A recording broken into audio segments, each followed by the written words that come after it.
What happened when the Grim Reaper dodged a bullet?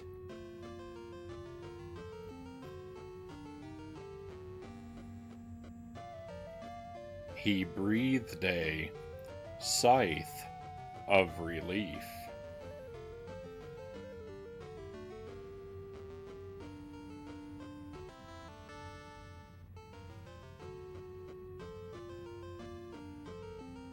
Welcome to the stream, my friends. Happy Tuesday, and welcome back to Dragon's Lair, our ongoing first playthrough of a game that I just cannot beat. And I really don't seem to be able to make much progress in. But I've not given up yet. We're going to try again tonight. It's the only game on the schedule. We'll try it for about three and a half hours, somewhere in that range. We'll see how much stamina I have. This game really grinds my bones to powder. But thank you for being here. Good company is invaluable with a mission like this. So thank you for sharing your time with me, my friends, and welcome in. We have Nick La Rosa first in chat tonight. We've got EpiPen TV. We've got Lucent Jelly. We've got a handful of lurkers as well. Welcome in all. Love the Kirby hat. Thank you, Nick. I'm a big Kirby fan. I haven't played all the Kirby games, but I played Dreamland 1, 2, and 3. I've done Kirby's Adventure. I did Return to Dreamland. I think that was a Wii game, but they re-released it on the Switch. And I did Forgotten Land. And most of those, I've gotten the true ending in. And Kirby games are brutal.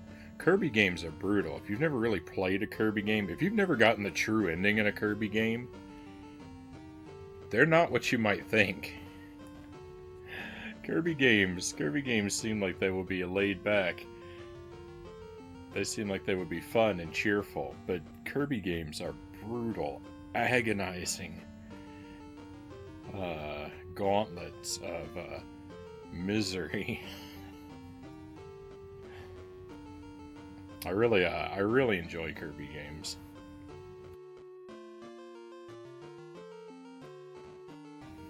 But speaking of gauntlets of misery, let's press some buttons.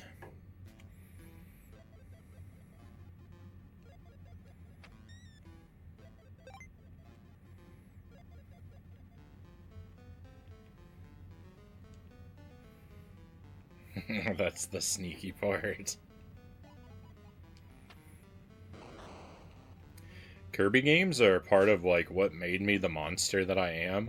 Like part of the reason for my insanely strict no spoilers, no backseating policy is because a couple weeks, just like 3 weeks after I started streaming, it was really early on into the lifespan of the stream. Well, it comes from 2 games. Long before I started streaming, from about like year 2 of the GameCube all the way up to the last year of the Wii U, I didn't really play a lot of games in that time period. Like I played a handful, but I didn't keep up with gaming. There wasn't anything like I never played the Mario Galaxy games.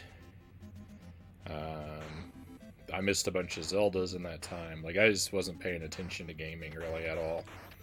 I would just play stuff mostly just socially. If some of my friends pressured me into playing something, I would play something. But well, really, there was just a long stretch there where like anything new that came out was, I didn't pay attention. I didn't care. And the thing that got me to pay attention again was when Mario Maker came out on the Wii U. I don't know how I came across it, but I saw Mario Maker and I was like, I have to go out and buy a Wii U immediately before this game is completely dead in a month. and no one's playing it anymore. I said to myself, I got a limited period of time while this game will be active and relevant. I need to not miss this. So I ran out and got a Wii U right away just for Mario Maker. Unfortunately, Mario Maker stuck around for quite a bit longer than my pessimism thought it would. I had a lot of fun with Mario Maker, but because of that, when the Switch came out, I was like, I'm gonna get the Switch too, and I didn't look into it at all because I was already in the habit of like just not watching game trailers or anything like that because I hadn't cared about games for so long or anything new that was coming out. So I got the Switch, I got it right at release with Breath of the Wild, and I went into Breath of the Wild so blind that like I did not even know that climbing was a feature of the game. And I imagine, I mean, I didn't watch any of the advertising, but I imagine that had to have been featured prominently in the advertising because it's such a vital part of that game. And it's like the first thing you learn to do. So, it's not like it's a great secret, but it was a secret to me. And so I had a really magical time with Breath of the Wild, having my mind really blown by that game. So I had that experience, and then years later, when I started doing the stream, like 3 weeks into the stream, there was one night I decided to play Kirby's Dream Land 1 and 2 on the Game Boy. And I'd played Kirby's Dream Land 1 before, I think. But Kirby's Dream Land 2 I'd never played, and so I expected it to be similar. Like, Kirby's Dream Land 1 is not a very substantial game. It's a really short game, and so I was like, oh, I can get through them both. It'll be fine. And I played the first one, and I got through it in, like, I don't know, an hour or so. It didn't take very long at all. And I was like, alright, now we're going to beat Kirby's Dream Land 2 as well. And, that took me 10 hours. Which, I was not psychologically prepared for going in. And I did not know how massive and complex Kirby's Dream Land 2 was. But I was determined. I was determined to finish it in one sitting. And, it was a very formative experience for me, like, being new to streaming and going into this game and just finding this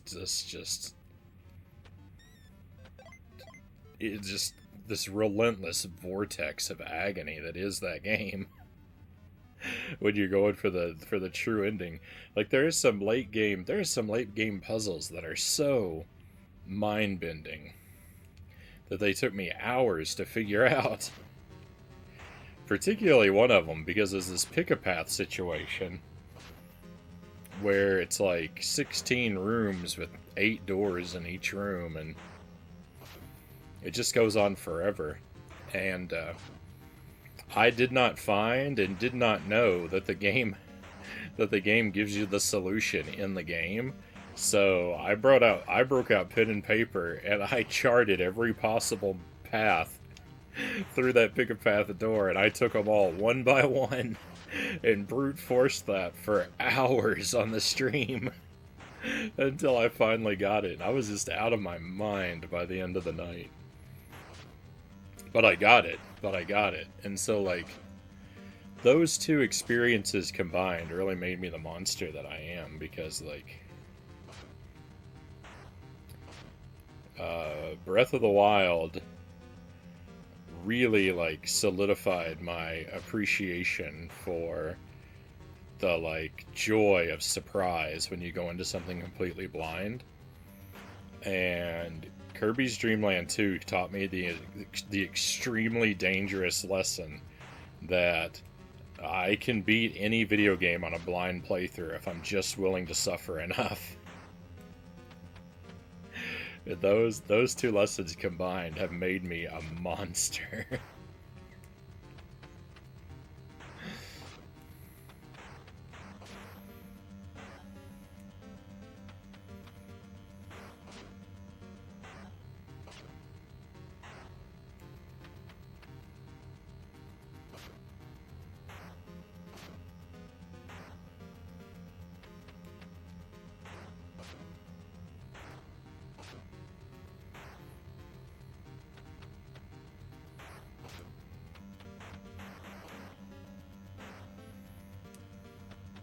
I've told that story a lot on the stream, so my apologies if that's like your 14th time hearing it. It never changes because it's true. I thought for sure you're going to mention the egghead, but I guess that was a bit later. Oh yeah, my Dark Souls playthrough is my Dark Souls 1 playthrough is widely regarded as a thing of beauty. The egghead thing though wasn't part of the process of becoming a monster. That's the result of already being a monster for a couple years.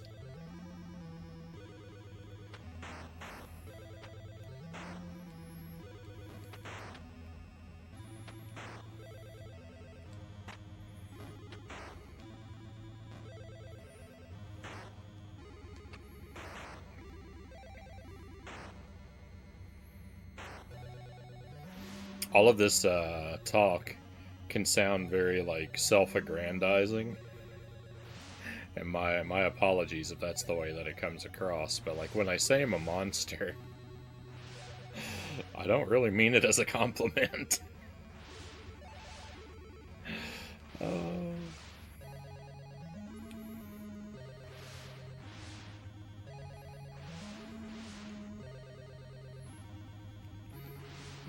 My Dark Souls 1 playthrough is a spectacle. Not because I'm so good at video games, but quite the opposite.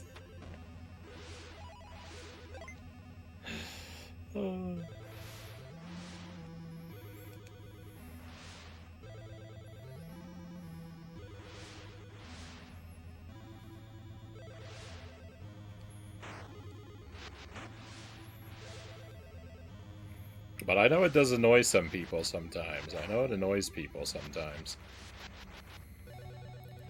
But I just, I know of no other way to manufacture, right? Like, I don't want the experiences I have on my stream to be artificial. But I do have to engineer them to a degree at the same time. Like,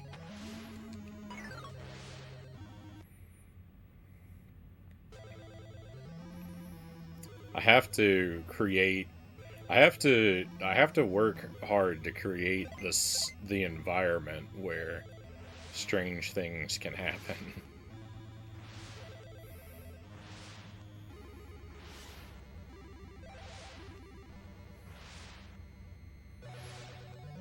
Like, it reminds me of being a kid before the internet thing took off. If none of your friends are playing the same game, you had to figure it out. Oh yeah, and I had that experience a lot. I didn't have a lot of friends that were really into games when I was young.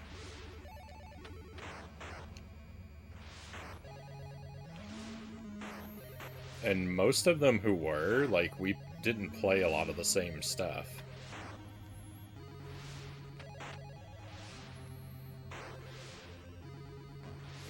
I had one cousin that was kind of close to me in age. Is a bit younger.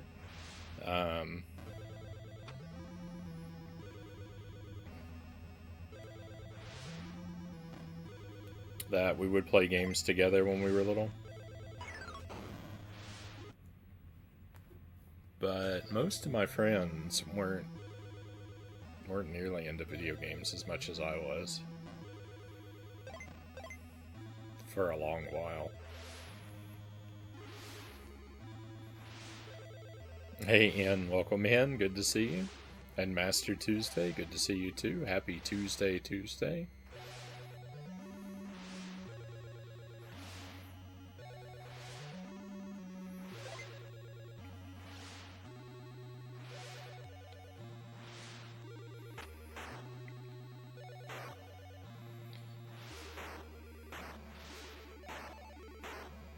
It's always Tuesday when Master Tuesday is around.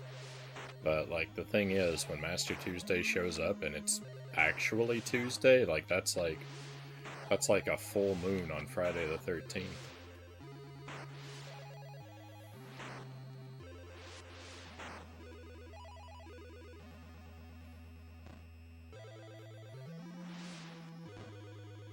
His aura is magnified.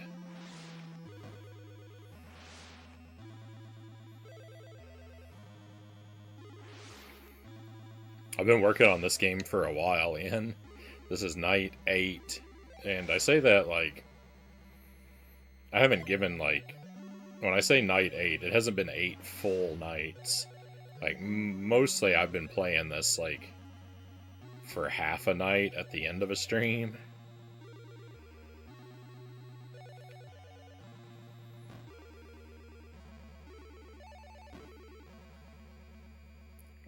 Please don't let that hit me. It's a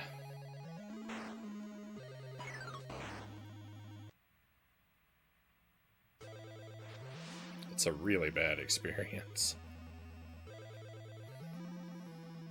I've been playing it a lot, don't get me wrong.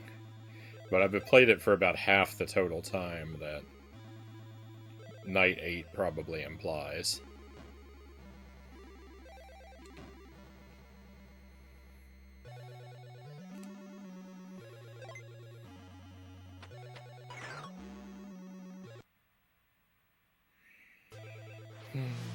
This game is so trolly. Oh, yeah. A full moon on Friday the 13th, on a Tuesday. Oh, but to your point, Nick, yeah, that's kind of like, and that's kind of the vibe that I'm trying to create, is like the idea of like, you know, what was it like? Like, what was it like if you rented one of these games in the 80s? And, like, it didn't come with the instruction manual, and you didn't have the internet or anyone to talk to, and you just had to bang your head against the game, like, yeah, that's a lot of, like, the experience that I'm going for.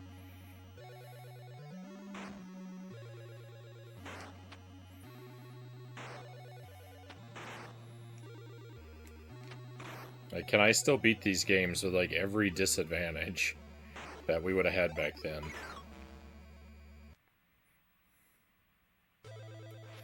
Played Fester's Quest that way?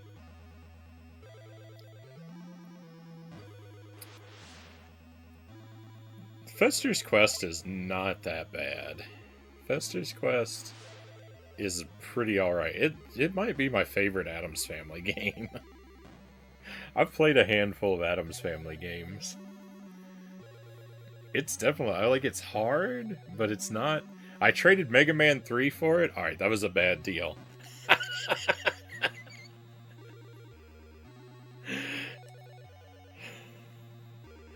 I would consider that an unfortunate trade. It's fun once you understand it. Yeah, you can definitely have fun with it. Like, it's not a game that it's impossible to have fun with.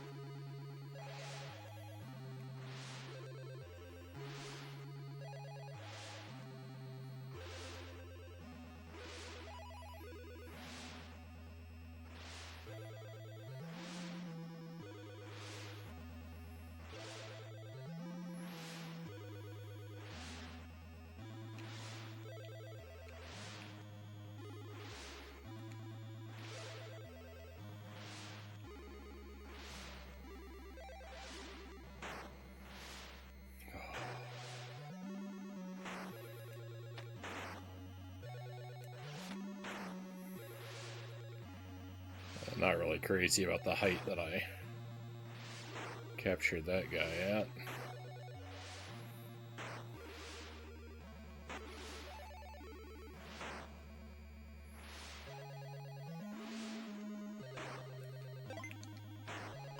Oh, or that.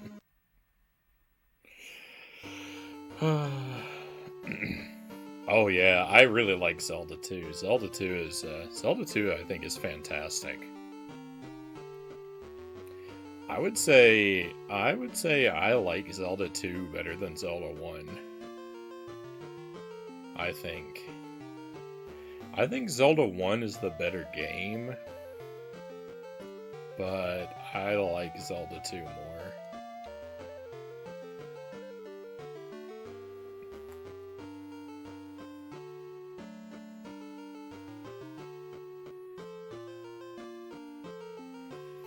Zelda 2 is amazing. It's ambitious.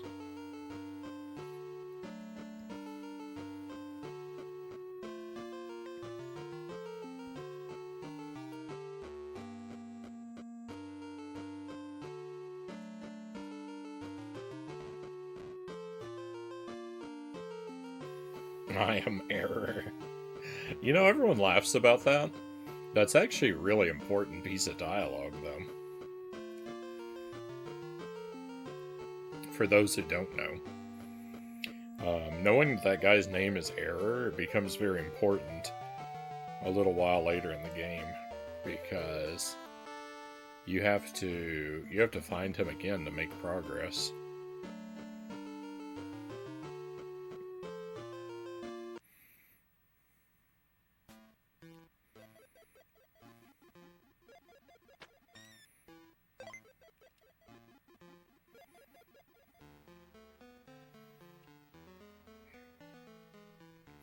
It is a ridiculous name and a very comical sentence, though. He's essential.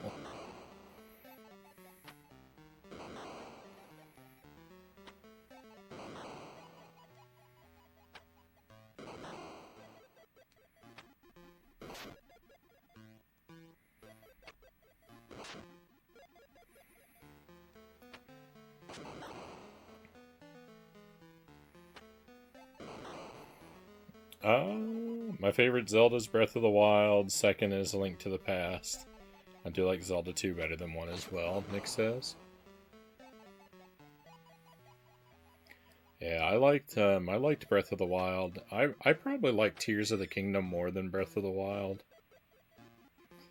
I can understand, like, there are things about Breath of the Wild that I like better.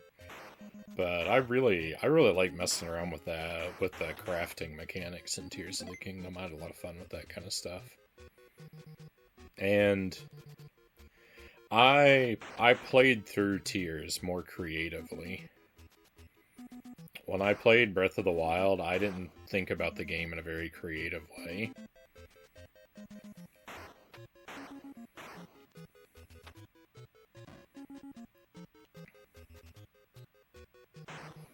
I went through it very by the numbers. I never really thought about how to break any of the puzzles or anything like that. And if I'd thought more like that, I would have enjoyed it a lot more. I mean, not that I didn't enjoy it, because I really did, but...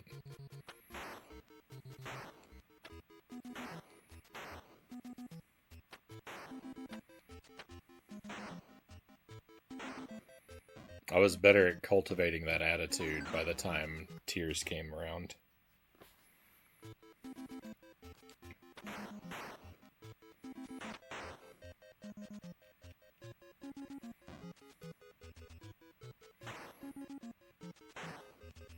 It's hard to say what my favorite Zelda games are, though, because, I give different answers all the time depending on what kind of mood I'm in.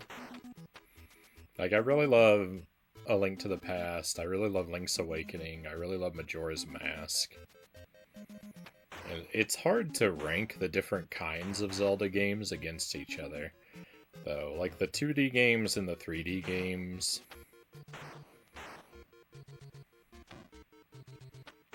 are really like different categories, and the Breath of the Wild games are like a separate category as well. So you can't really rank them against each other. There's still a few. There's still a few Zelda games I've never played. I haven't done the Oracle games. I haven't done Skyward Sword. So we've still got a few. We've still got a few first playthroughs ahead of us. And there's a couple games that like I'd like to do on the stream. Even though I've played them before, it wouldn't be a first playthrough, but I've only done them once and a long time ago. So like if I did Zelda 2 again, like I've only beaten that game once and I definitely don't have it memorized. And like Wind Waker, it's sort of the same story. Wind Waker I really kind of steamrolled through, I think, when I played it, so I didn't really... I played through it, but I didn't really experience a lot of it. I kind of cheated myself on that game pretty badly. So I'd like to do like a proper, thorough, thoughtful playthrough of that sometime. See if my opinion of it improves at all. Because I will say I have kind of a low opinion of Wind Waker. But I'm open to the possibility of enjoying it more. I'd like to decide I'm wrong. I'd like to play it again and decide I'm wrong about it.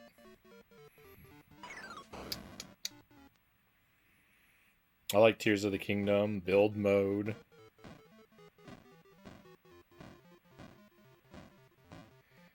Got caught up in it way more than the story. Yeah, and I mean, I didn't really care for the story in either game very much. But, I mean, you know, you know me and video game story, right? So...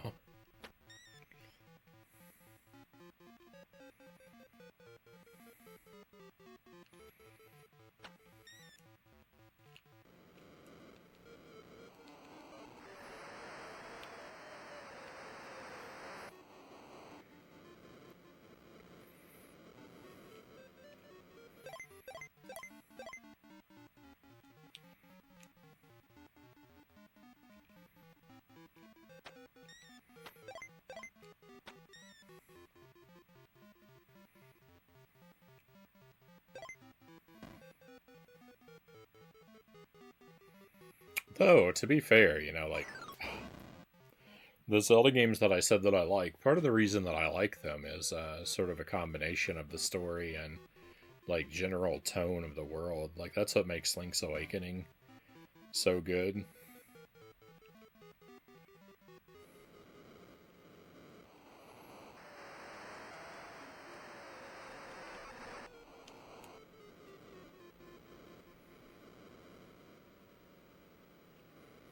I like the story that we're given in A Link to the Past.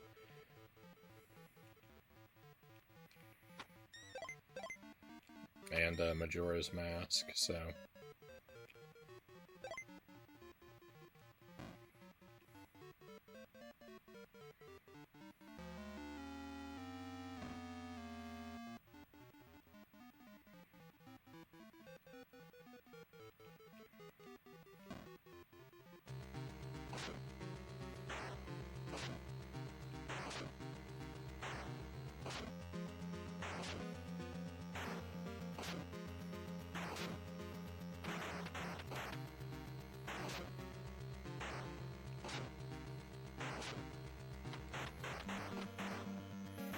Story in a video game for me, though, is just really, it's just, all it has to be is just an excuse to walk to the right.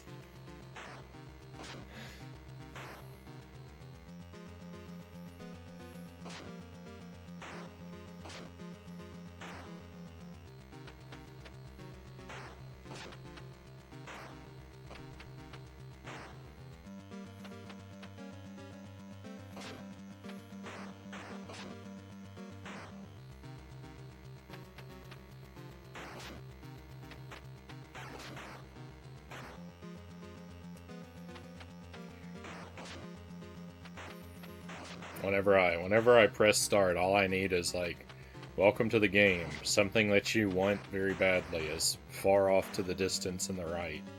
And there's a lot of monsters in the way between here and there. Have fun. Alright, something I want. Let's go get it.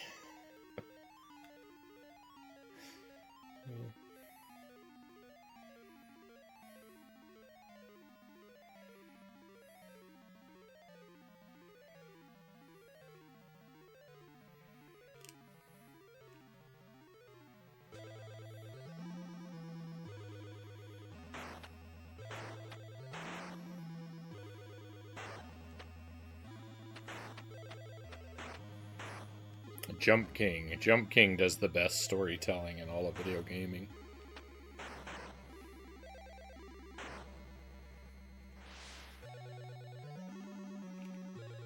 It's my favorite video game story.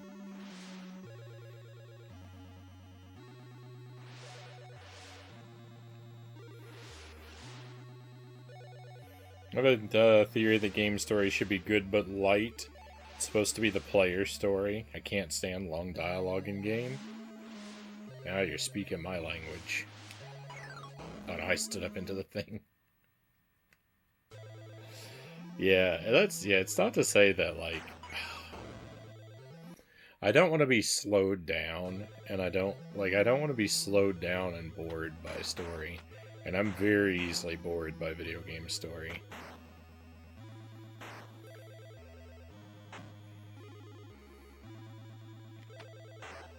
I'm very intrinsically motivated.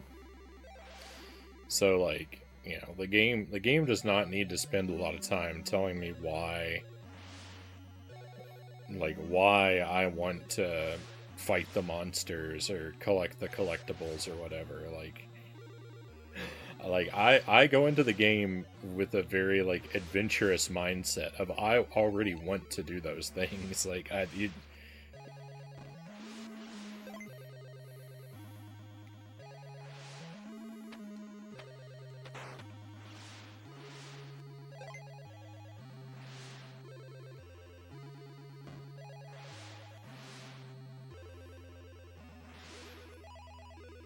I'm happy to fight the monsters just because I like fighting monsters, and I'll pick up the treasure just because it's treasure.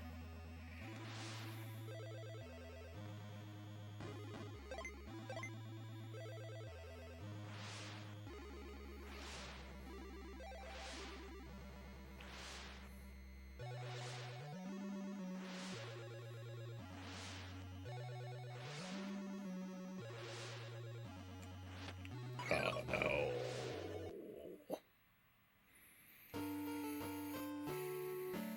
You see that where I threw that knife there and then I died?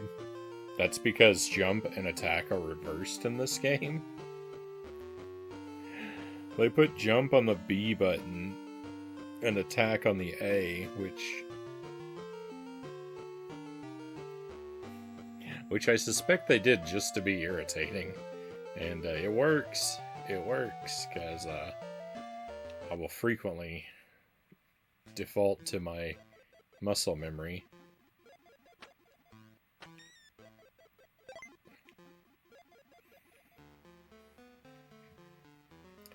Developed from a lifetime of playing better games with the correct button assignments.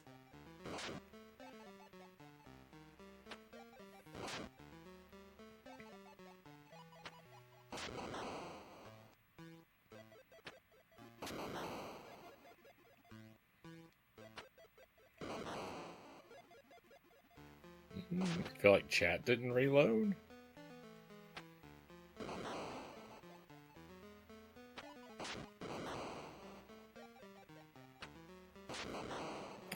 We've been chatting a bit. I mean, I haven't seen very many messages from, like, coming from your way, EpiPen. If you've been sending messages, I haven't been getting them.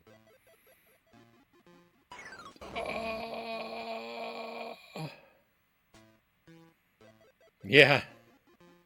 If only I had a controller where the buttons were swapped just for these kind of games.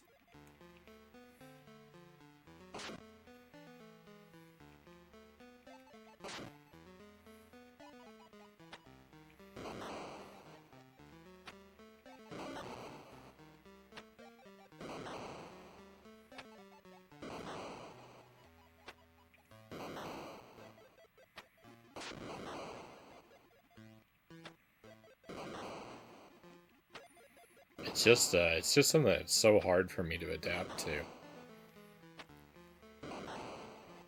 Maybe it's not a big deal for other people, but it's a really big deal for me. It's like I'm trapped in a nightmare where I'm about to go on stage and perform a music set, and someone hands me a left-handed guitar.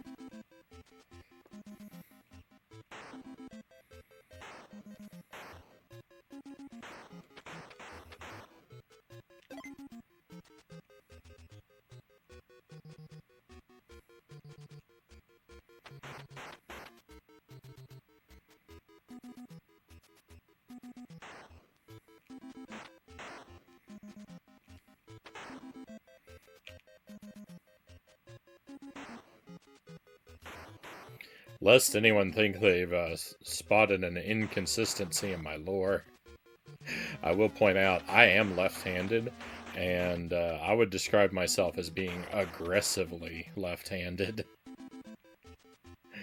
I am very left-handed, but I play the guitar in what is thought to be the right-handed style, which I really don't understand. Because to my mind, the fretwork is much more difficult than the strumming on a guitar, and I would think that you would want the smarter of your two hands doing the fretwork. Like, I think that right-handed people would benefit playing left-handed guitars. I'm not really sure why you want your less capable hand doing the more difficult portion of the work, but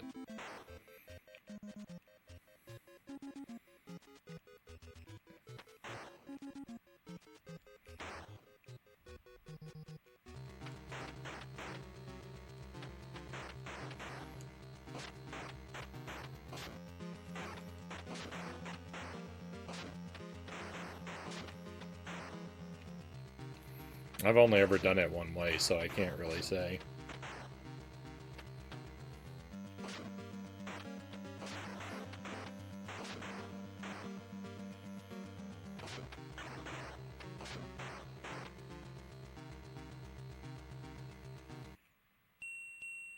It's not just you, controls could ruin a game for me. I'm pretty good at adapting to, like, other control type well, that's not true.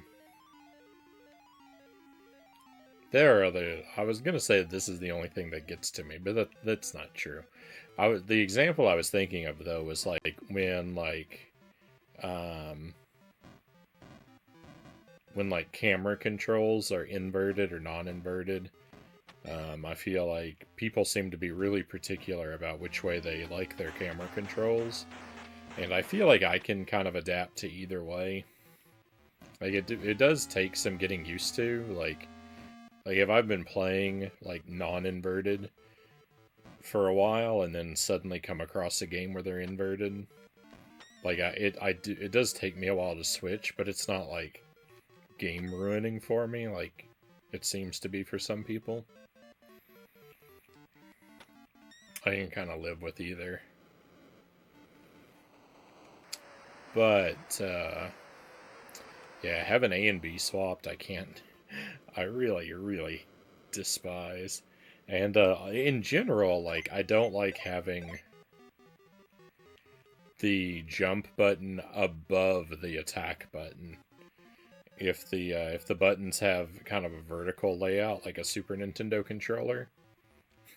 Like if I was playing something where Y was jump and B was attack, I would be extremely annoyed.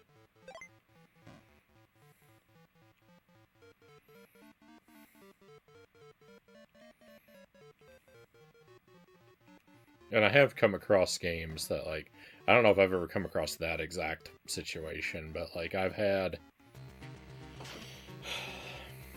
I don't know what the... I don't remember what the shapes are on the PlayStation controller. But essentially, like, I've had games where it would be, like, X. Like, on the Super Nintendo, it would be X to jump and A to attack. And no thank you. I can't handle it.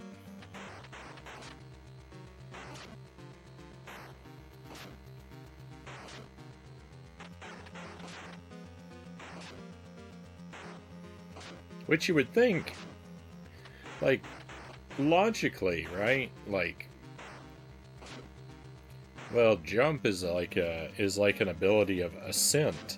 So, like, the button that's higher up on the controller, being the button for jump, like, has a really good logic to it.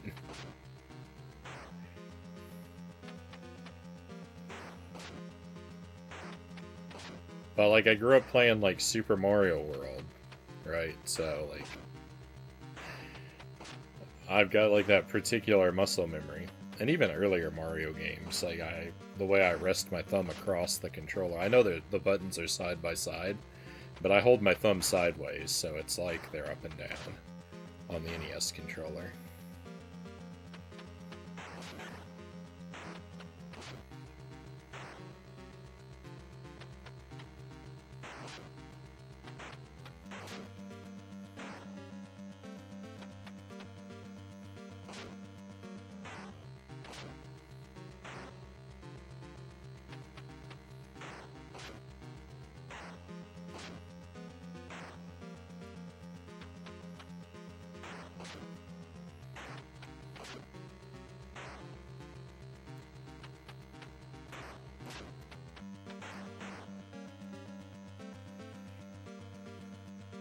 I have to have inverted y-axis, Nick says. Yeah, and that doesn't seem uncommon to me. I feel like a lot of people, like, yeah, they really want it one way or the other. But I can kind of handle either way.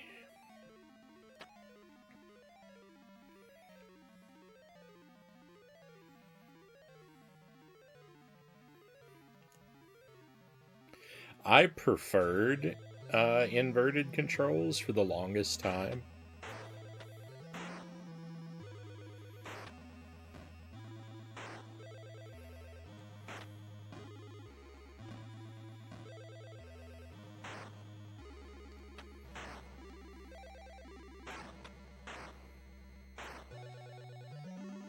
No, that was my original preference, but now I'm kind of fine either way.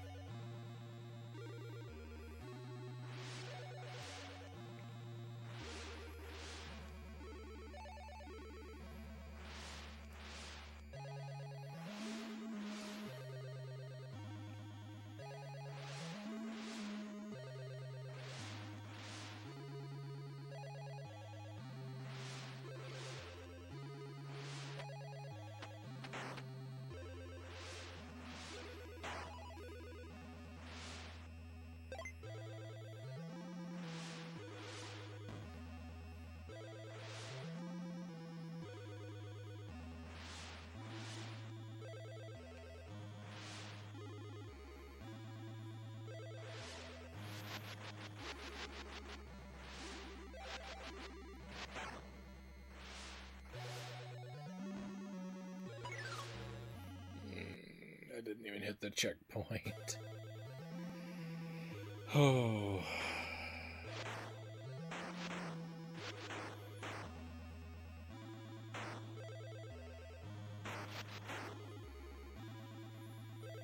So here's why you should hate this game.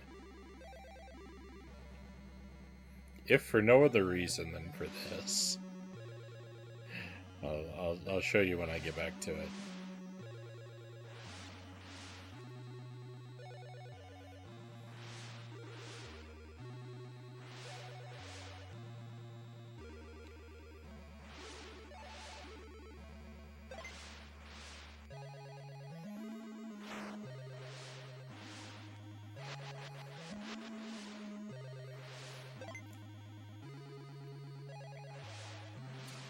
I can't say universally, but overwhelmingly, the way that checkpoints work is like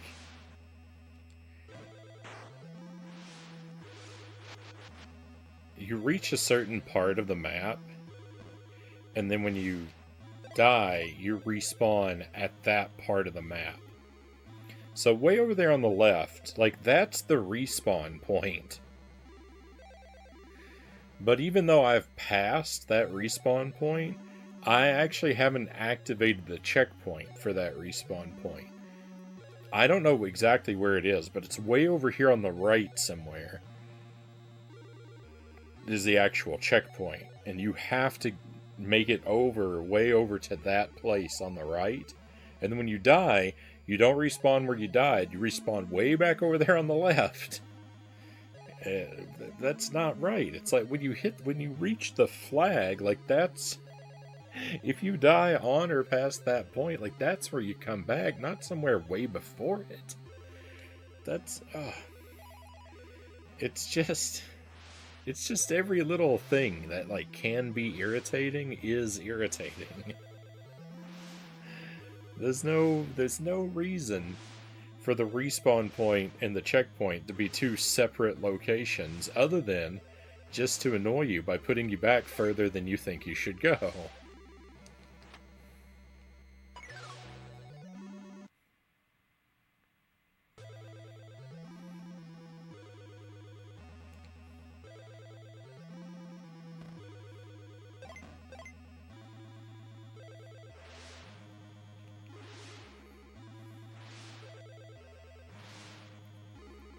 It's really meticulously designed to be just as annoying as humanly possible at every moment.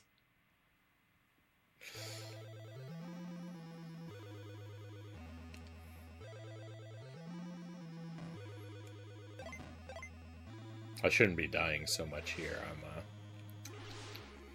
I'm compounding the like natural badness of the game now by playing really poorly.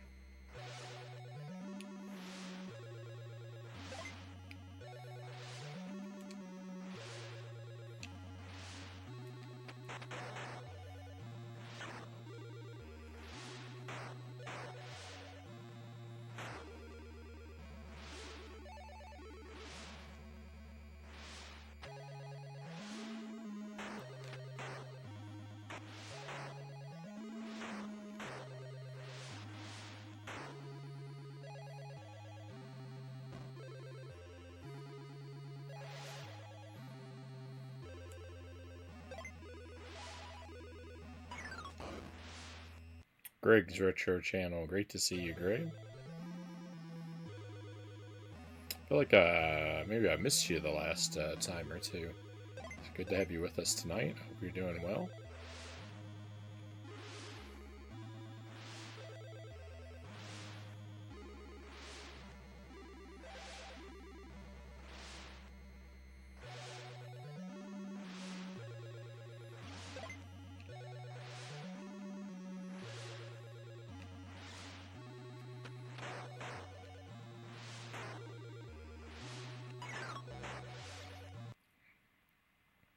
I don't really know how everyone else was feeling about that Beetle Adventure Racing that we were playing on Sunday, but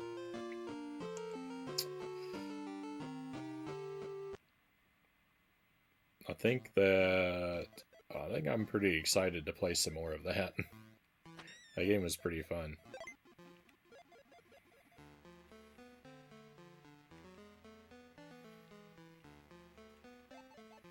I didn't do very well at it, but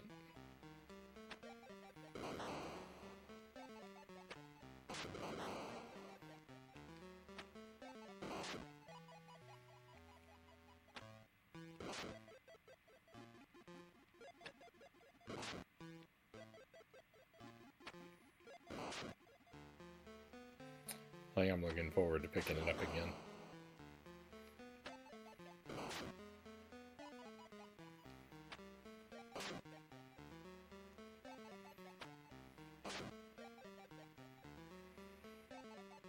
It was a better game than this. Hey, thank you for the 7-stream watch streak, Greg. So you definitely haven't missed a stream.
This is a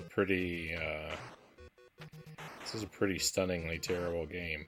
Like, I knew this game was I knew it was gonna be bad going into it, but yeah, I don't think that I properly calculated how awful it really was gonna be.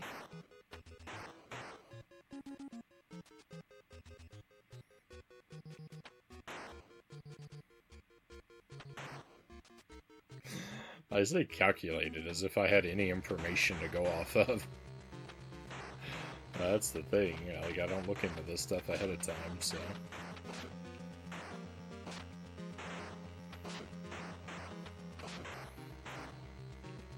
I assumed... I mean, I knew it had a reputation for being awful. I assumed it would be bad. But I was too optimistic.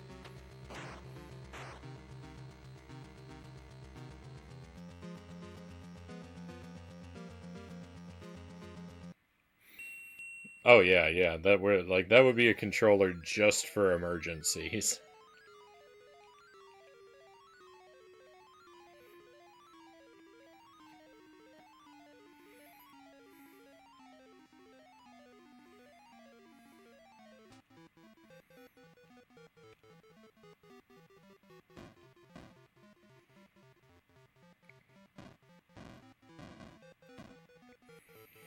I wish that the buttons on the NES Dogbone controller were not so messed up.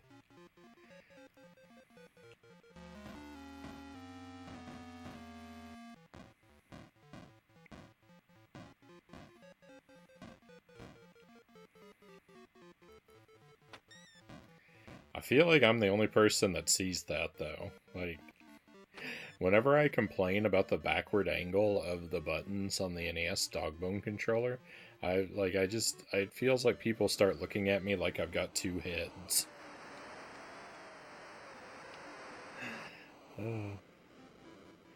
People seem to really think highly of the Dogbone controller, and I think it's trash. The buttons are angled backward of what they should be, and also the wire on it is incredibly short.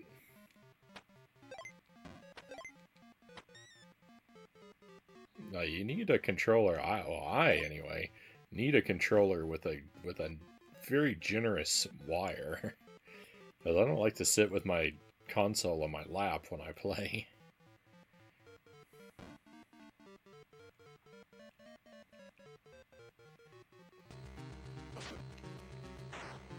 Dogbone controller's got a much shorter wire than the regular NES controller.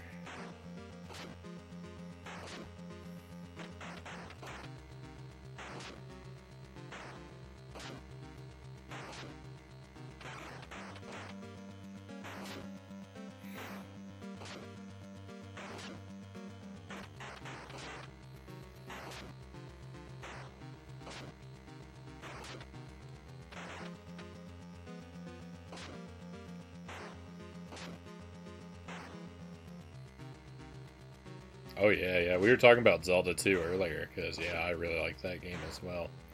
I can't quite defend Castlevania 2 as passionately. Castlevania 2's got some undeniable problems. Like some big ones. Like the bosses in Castlevania 2 are all trash.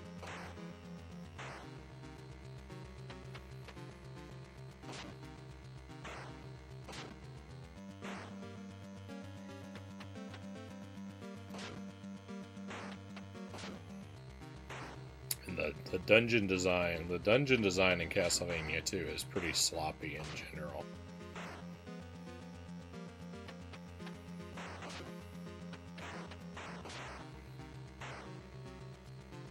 But, like, I do like the aesthetic, and I like the music. I think wandering around in the world and buying weapon upgrades and stuff is all pretty alright.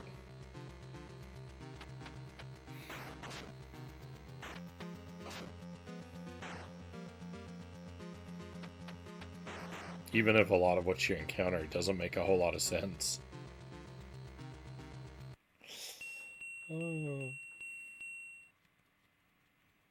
Yeah. So I like it better than the other two Castlevania games on the NES, but I'm the oddball there, I guess. Yeah, that's a, that's an opinion I have a hard time wrapping my mind around.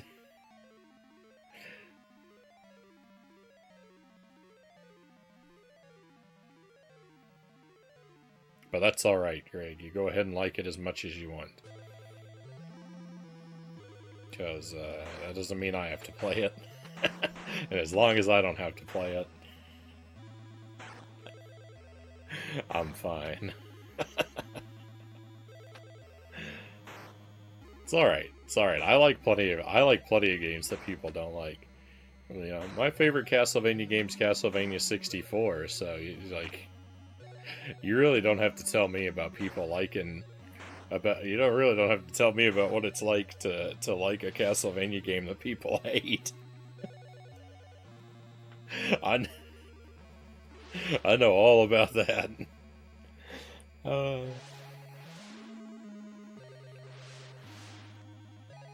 feel the same with some of the games you've played.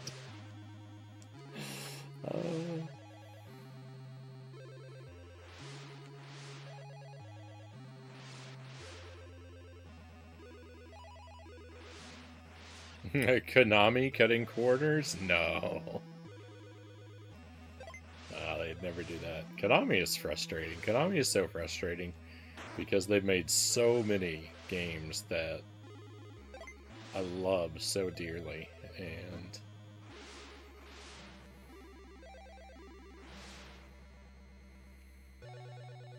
they've squandered so much potential at the same time.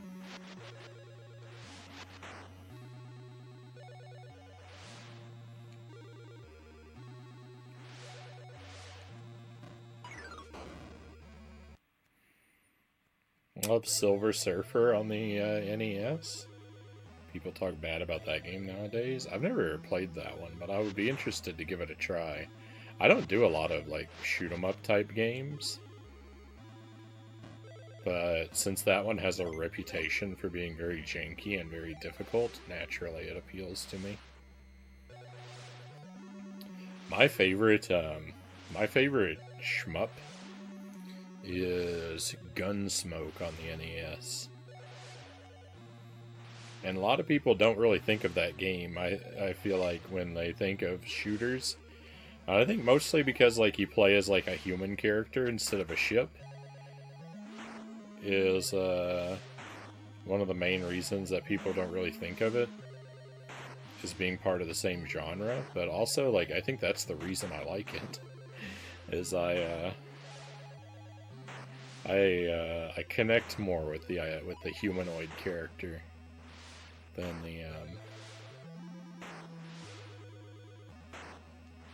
the spaceship.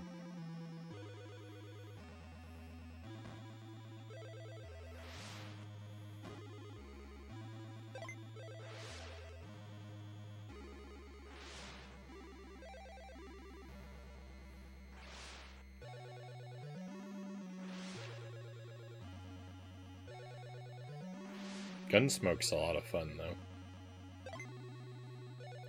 It's a really cool game.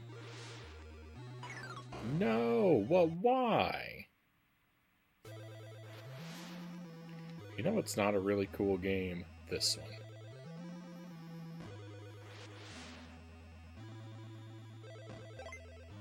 Only shooter type game I've played is Gradius on the NES. Yeah, I've never played... I think I sampled a Gradius game on the NES. I can't say for sure because there's actually a Famicom game, so I don't remember the title. But I think it was Gradius on the Famicom was what I sampled. But just for like 20 or 30 minutes, I didn't play very much of it. I haven't really played a Gradius game.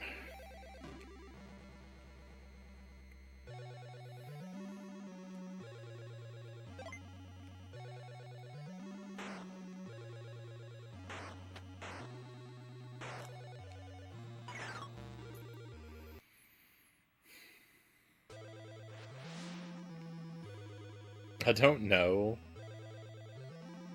I just don't know how to get through this part here. Like, I don't know what to do to stop these platforms in the right position.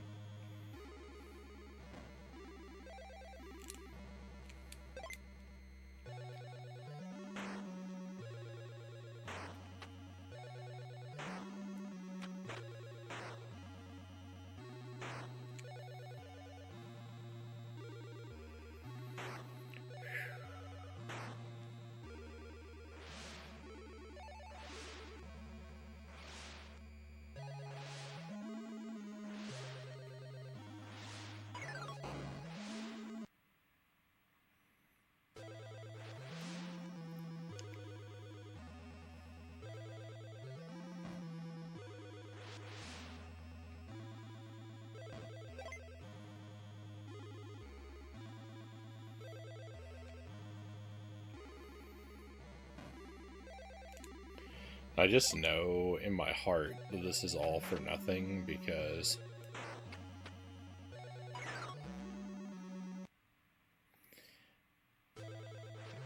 I'm gonna get through this room at some point and then just...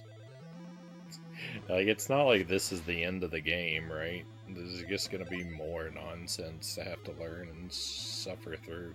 Even if I do ever make it through this room, which I honestly can't imagine doing.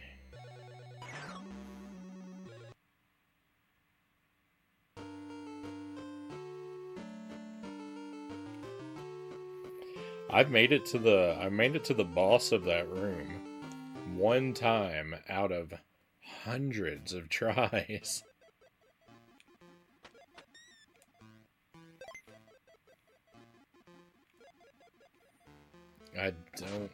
I don't have whatever it takes to beat this game. I just don't.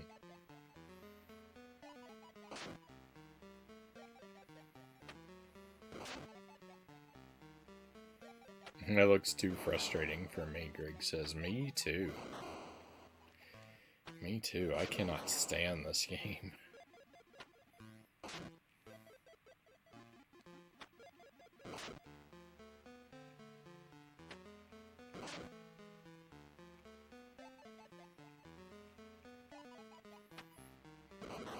It makes me miss Dr. Evil Knievel, because at least with Dr. Evil Knievel, I could save and make permanent progress. Right? You don't get to save anything in this game, so I've never made progress. Yeah. You just die and it's all gone. There's nothing permanent. At least Dr. Evil Knievel had permanent progress. For all the misery of that game. It was better in one way.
I don't even remember that much about Dr. Evil Knievel, just how painful it was to watch at times.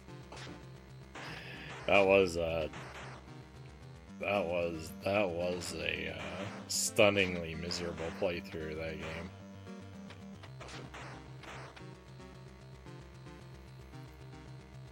Me make two. 3 of us, Nick says, for the too frustrating. Oh, I'm in good company. At least I'm in good company.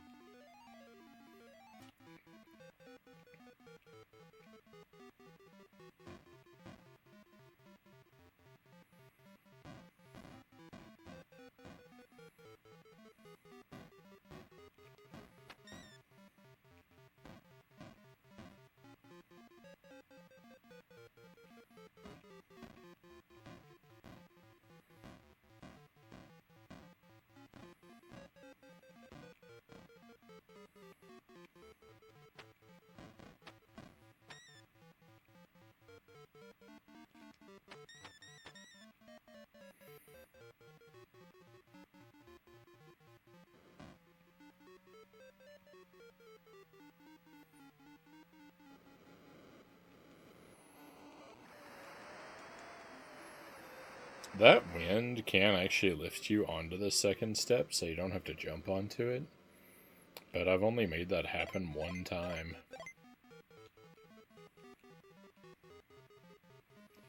I'm not at all sure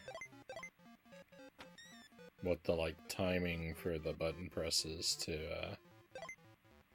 get the wind to take you all the way up there is supposed to be.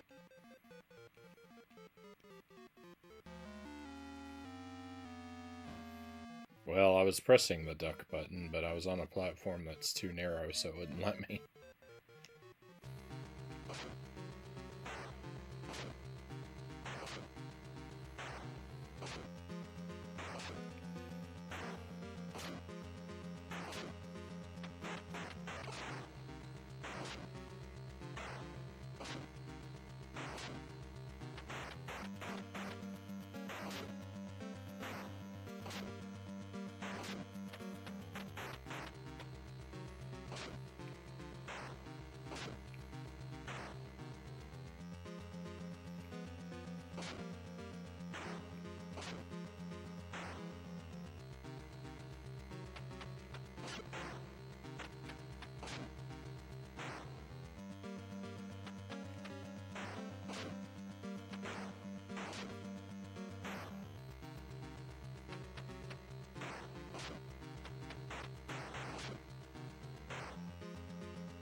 I used to wonder about the arcade game.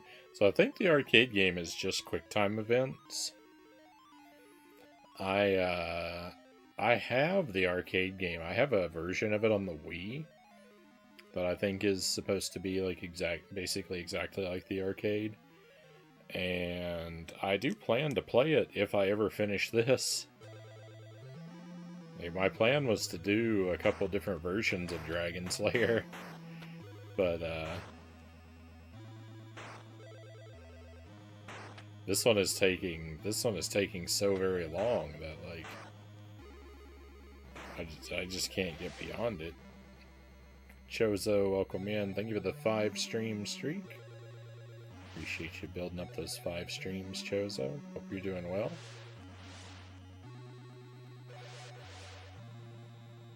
I know, if is it's a big if. Can this game be completed? Well, I know some other people have.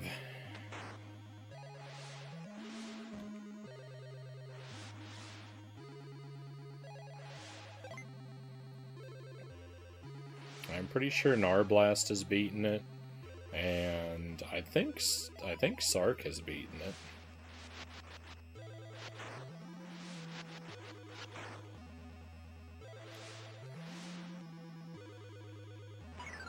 got the impression he'd done it for retro achievements, but I didn't actually check his page.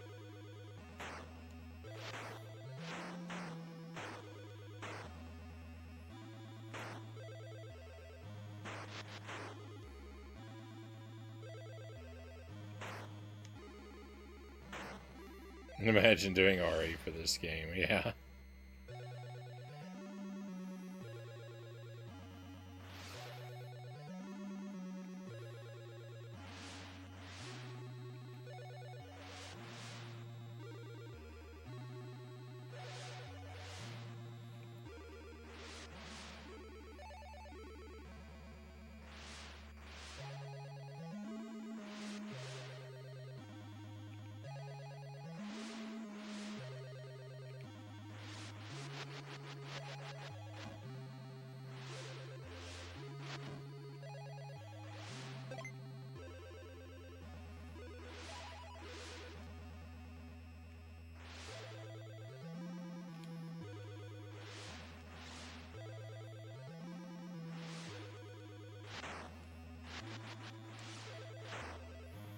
I don't want to get into politics or anything, but you know, I'm generally pretty big on like personal liberty and such, but I would have to say that I would be sympathetic to the authorities at least considering taking you into custody for working on RA for this game, just as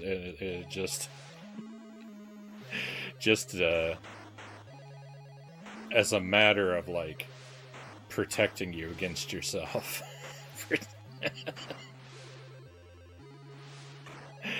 doing an RA set for this game may be like a level of self-destructiveness where someone needs to step in and at least offer to help you out.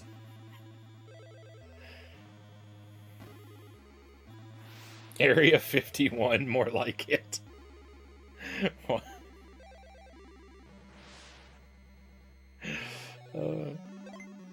That's where you belong.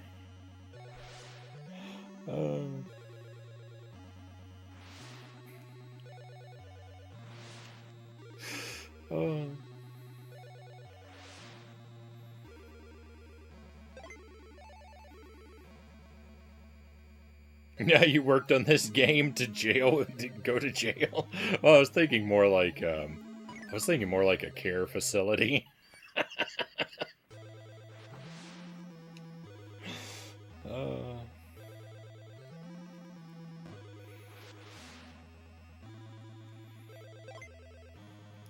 More like a rehabilitation scenario.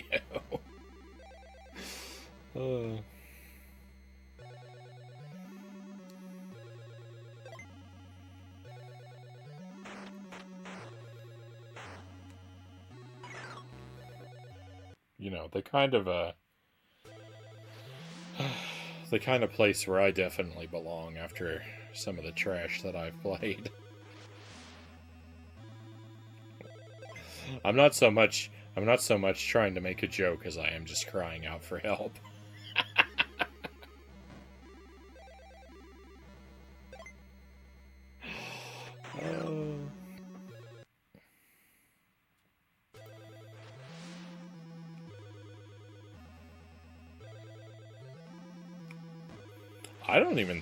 I can't imagine that damageless in this is even possible.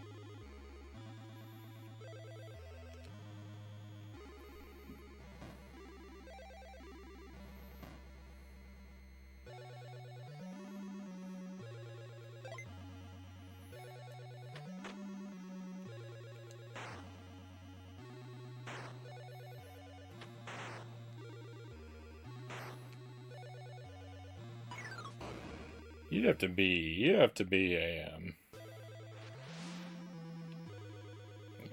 ninja cyborg from the future to do this damageless.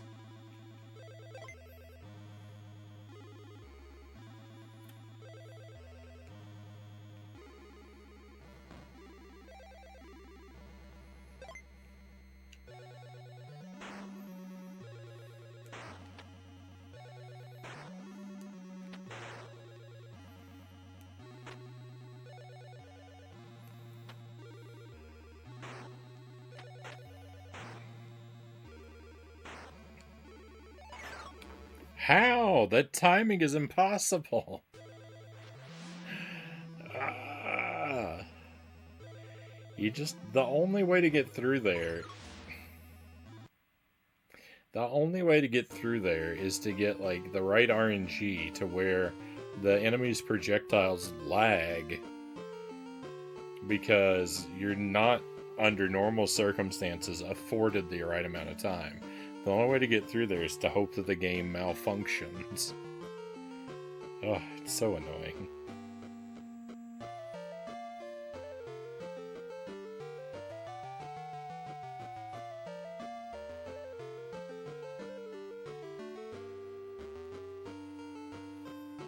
Yeah, we warned you about how bad this game was. You should have picked Lost Vikings. I mean, if you'd made Lost Vikings sound worse, then maybe I would.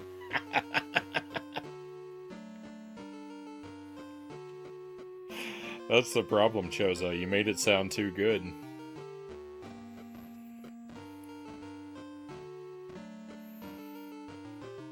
Yeah, you have to do every level without touching an enemy for Super Mario Brothers Chivos.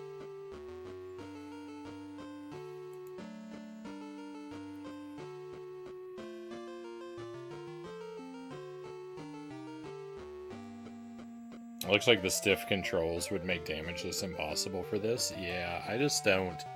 I can't fathom doing this damageless. There's too many scenarios where you have enemies coming in from both directions where I can't imagine how you could take them both out because yeah, you don't turn around quickly enough. I mean, probably someone's done it because, like, if you just name a video game challenge, you know, someone's probably beaten Super Mario Brothers without using the D-pad. Because someone out there has done every challenge you can think of, but I just can't imagine it.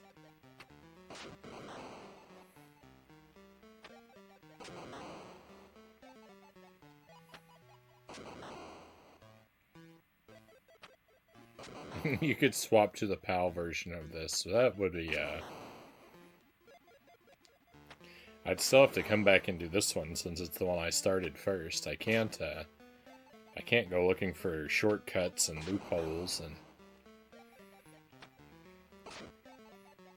I mean, I do believe you want me to play that one because it should be more difficult, but...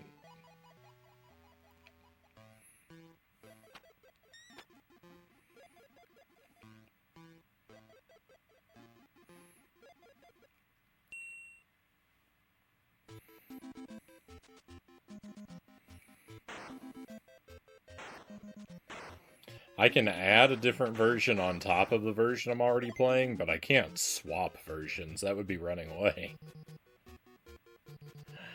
I can't engage in, you know, I can't engage in any behavior that would, open myself to, accusations of cowardice. That's why I've still got to go back and beat Hercules on hard mode someday.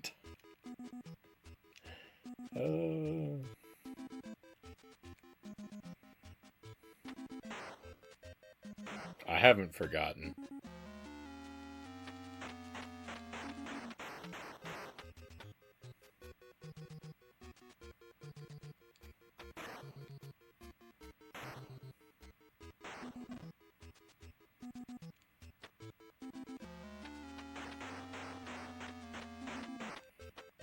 Oh, I finally got a new car.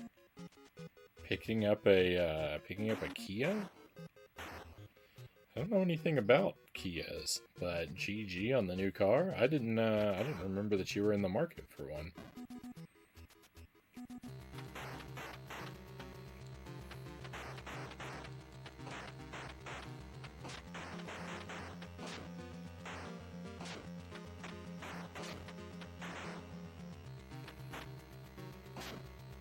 I hope it serves you well. If someone wants to call me a coward, go for it, Greg says. There's certain games and some challenges I won't try regardless. Well, I'm just, you know, that's the right attitude to have.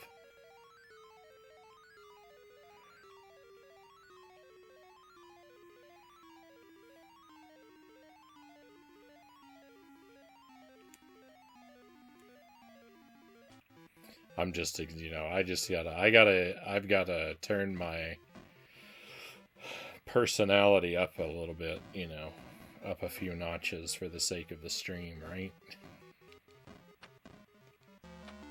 I'm not really like this, guys, I swear. You gotta believe me. Arkanoid Addict, welcome in.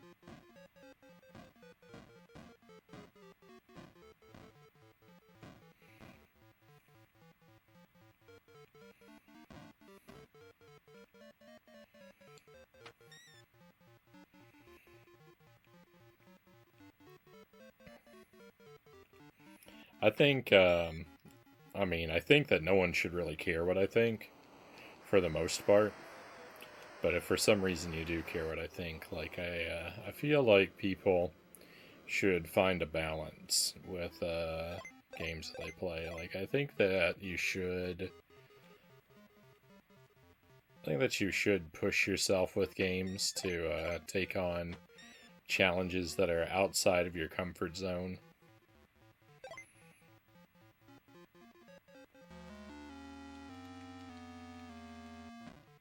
And you should put yourself in situations where you struggle with games every now and then, but not to the point where you don't have fun with it anymore.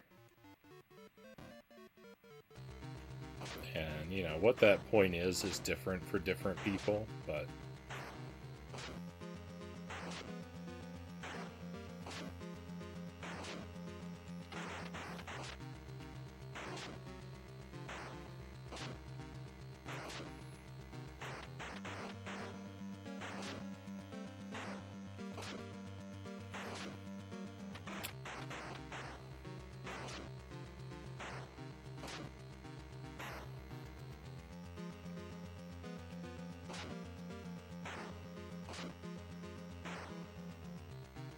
But who knows? I mean, I find exercising perseverance to be fun. Yeah, it may not seem like it, because I do complain an awful lot. But, you know, that's just venting pressure, right? You gotta complain a little bit to, so you don't explode. But at the end of the day, you know, like, exercising your perseverance and eventually having it rewarded is a really good feeling, I find.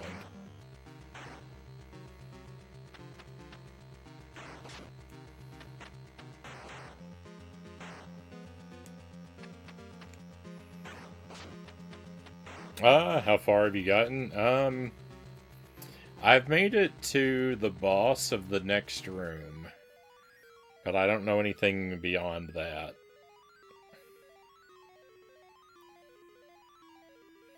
I know this game pretty well. Please let me know if you want help. Well, thank you for the offer.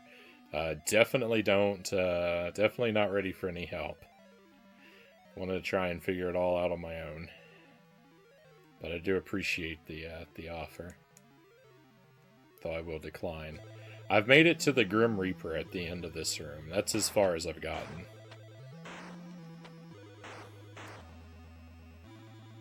I made it there once. I'm still not good at this room.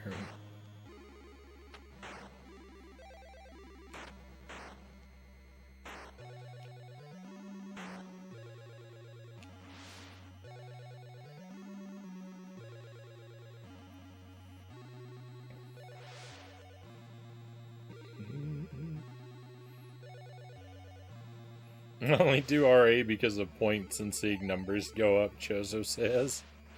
Well, I believe you mentioned that you like that it creates a record of your accomplishments.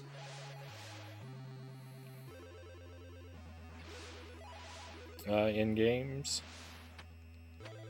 I don't think I'm out of line paraphrasing you on that.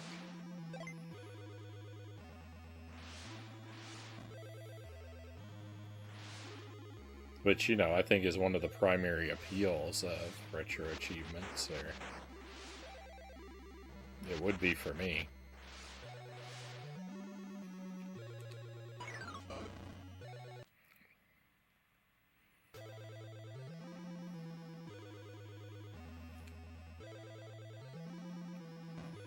That's why I run the, come on. That's the whole reason that I have the YouTube archive of the stream. Is just because the wall of videos that I upload there is like, you know, it's like my trophy wall.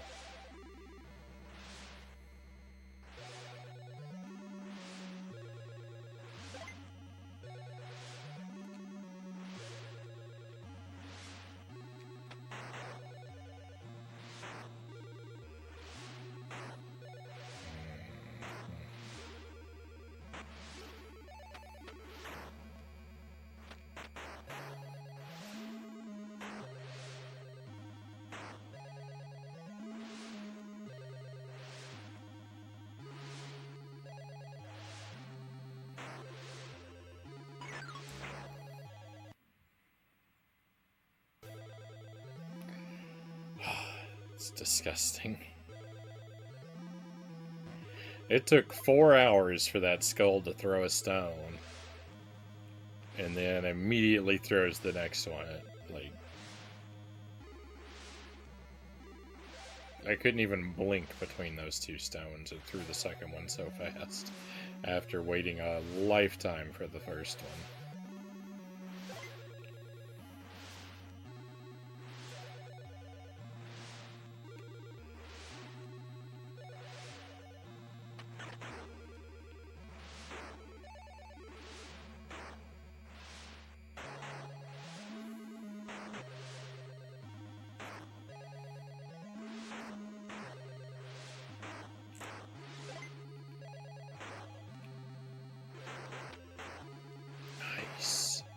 I've never picked up this F before.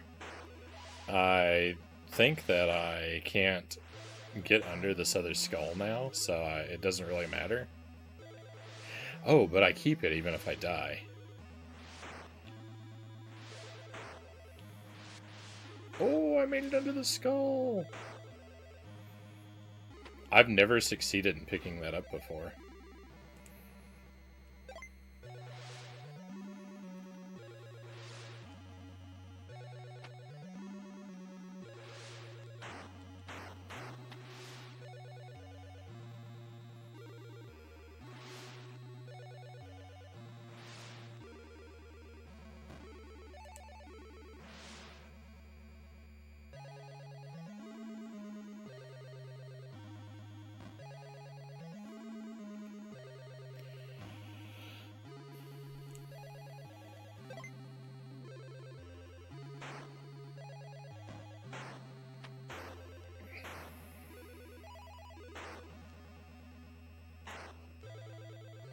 No!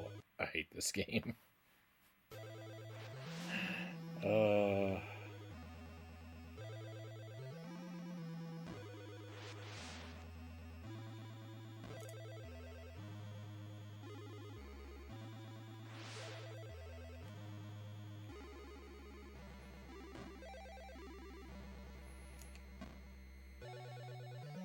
Well, I'm dead. I can't make this jump. It's nice knowing you, everybody. Yeah, it looked like I almost made it.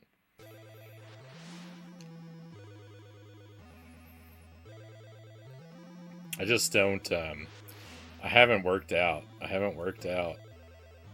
how to get those platforms in a good place consistently.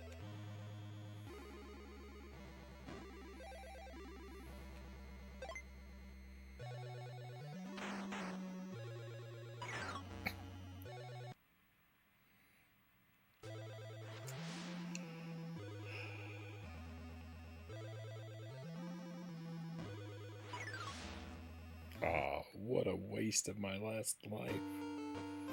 Alright, well now I learned something, so that's good. I figured out how to pick up that F weapon. I feel like that's going to be very important. Like, I have a strong feeling that that fire is mandatory. Because it's so tough to get.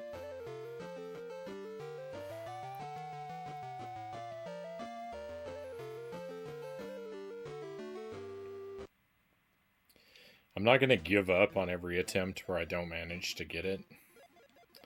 Because I still have a lot to learn about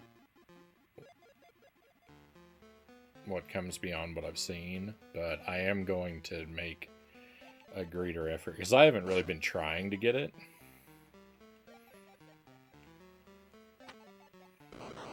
I tried a couple times and then gave up. Akasarigama, welcome in.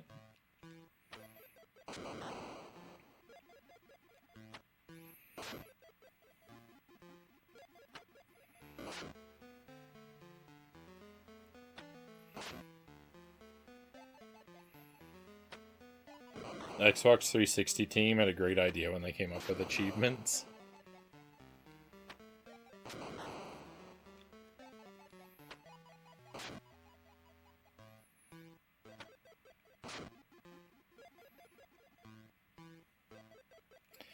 Fortunately, I didn't play, I mean, whether or not it's fortunately, I guess depends on your point of view. But I'm going to say fortunately. I didn't play enough 360 games to get really hooked on achievements. And I just say fortunately because if I had, like, that's the kind of thing, like, I have a kind of an obsessive personality, if you haven't noticed.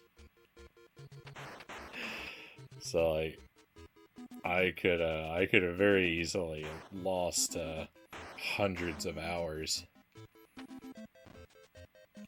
to achievements on the 360 if I'd picked up the right game or games.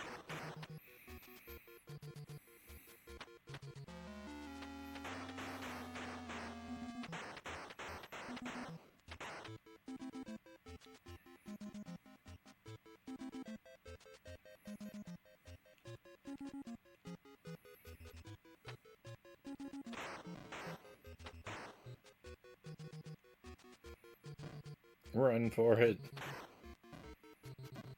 Can you imagine if there was a run button this whole time and I just never figured it out? If it was like double tap to run.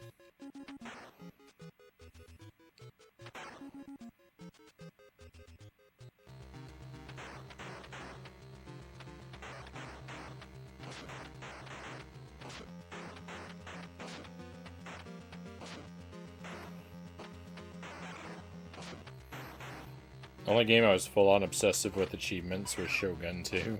Oh no. Would a run help? I would not really. Well, in some spots it could be useful. But generally speaking, no. I've never played any of the Shogun games. I'm not familiar with that series.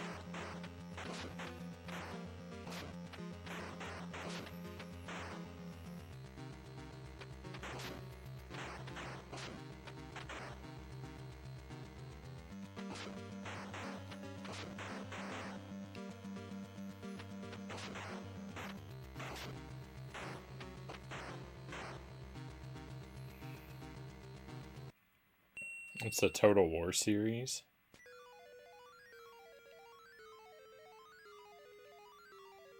I don't know it under that name either, though.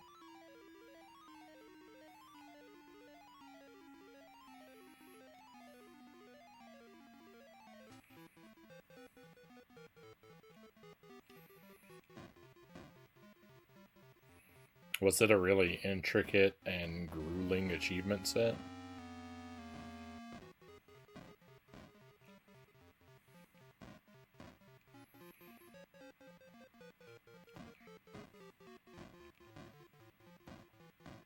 I I do really like 100%ing games, so.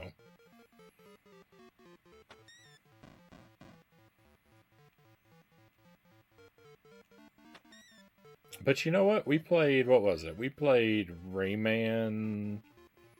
What's it called? Rayman Legends? Rayman Origins? I played a Rayman game on the PlayStation 3, and that had achievements, and I didn't get sucked into doing all of those.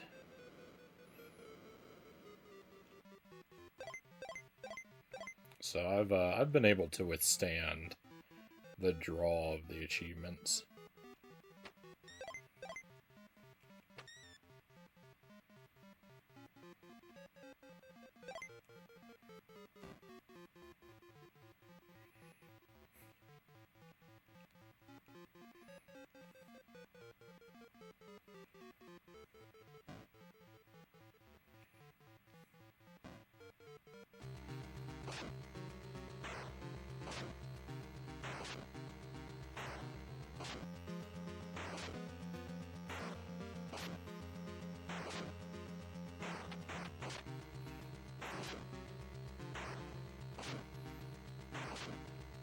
Most recent title and success was the Warhammer series? Okay, I've heard of Warhammer.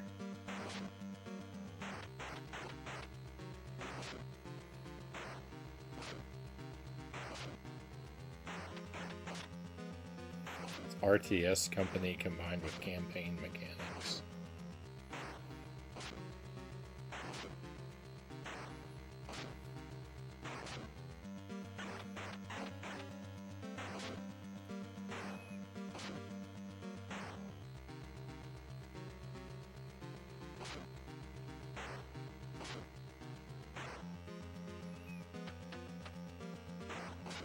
I don't remember. Does Pikmin count as an RTS game?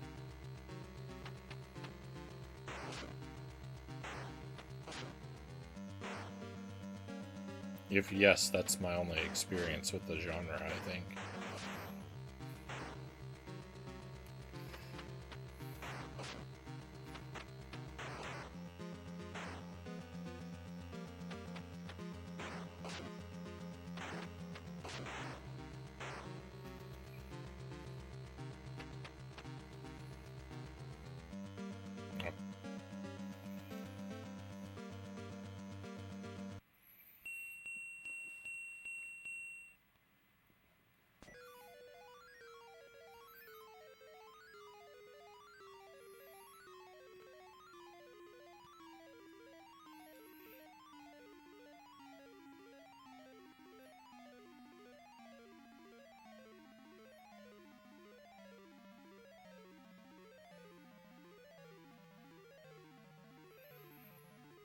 I shouldn't say anything because it'll just get me into trouble, but I have been doing a good job making it to this room tonight.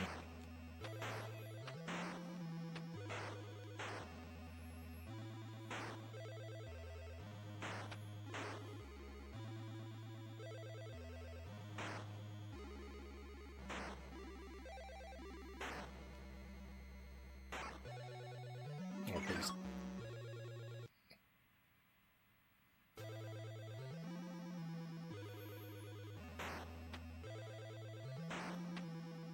Why are the Steam links so long?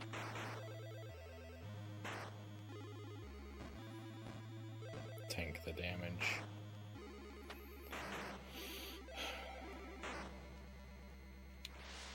I jinxed myself, that's why I lost that life there, because I was patting myself on the back for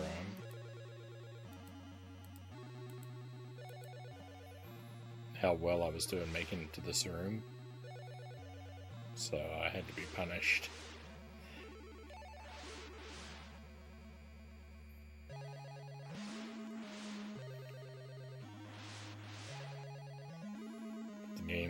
The game definitely does not want to hear me talking like that. Congratulating myself for anything.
Achievements are like difficulty in clans. It's online as well, which I used to do.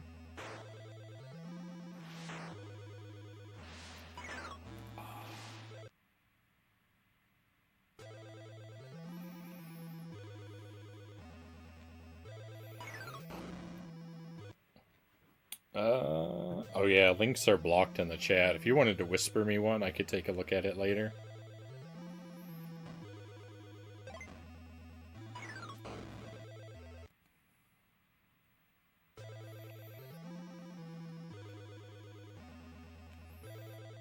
I don't know that I would, I mean, I don't know how well I would, what I would gather from it, really, but...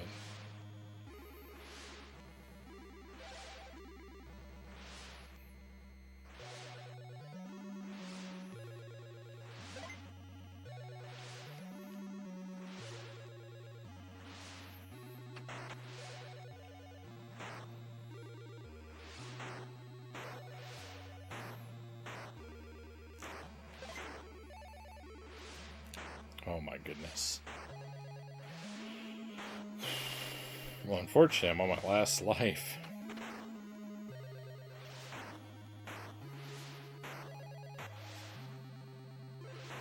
I think Warhammer 2 Total War would be far more in your realm of difficulty and style. It's brought a lot of people into the series. Costs a lot, though.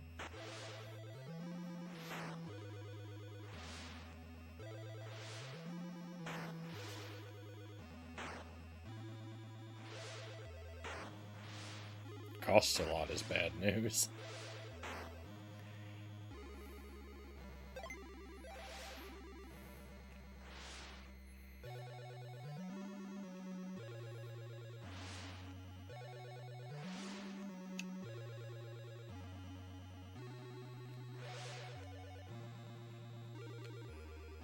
No, oh, no, come on.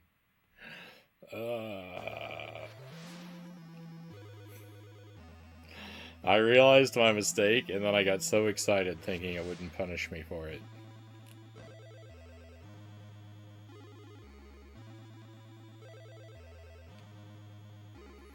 Well, it takes one life to win.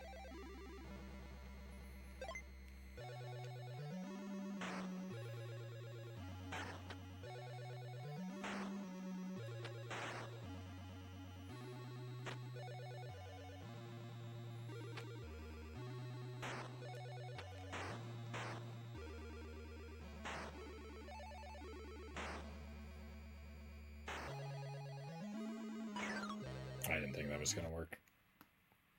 Costs a lot in DLC, which you don't need. But it's like a Paradox game in the DLC department.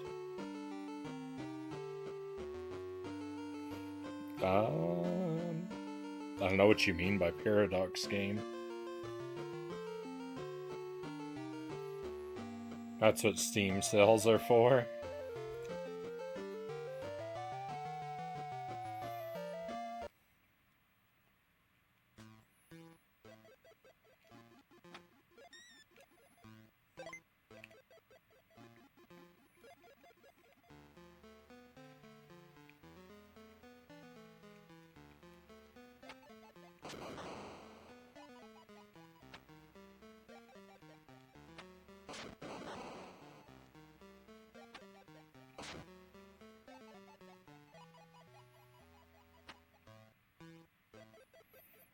They make Crusader Kings and Hearts of Iron, which I also love. But they have like 20 or 30 DLC in each game. To fully buy is like $300. Oh my.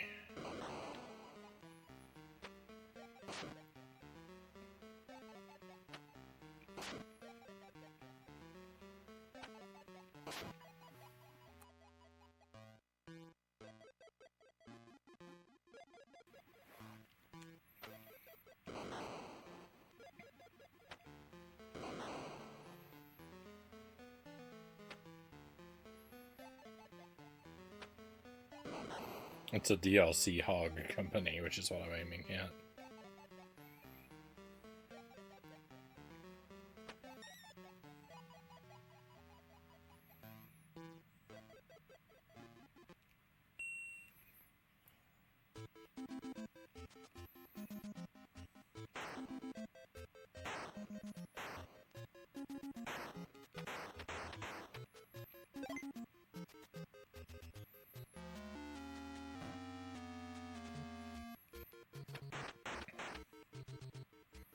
Yeah, I'm definitely not much used to buying DLC myself. I've purchased a few. Like I bought the DLC for Breath of the Wild, but I never ended up playing it.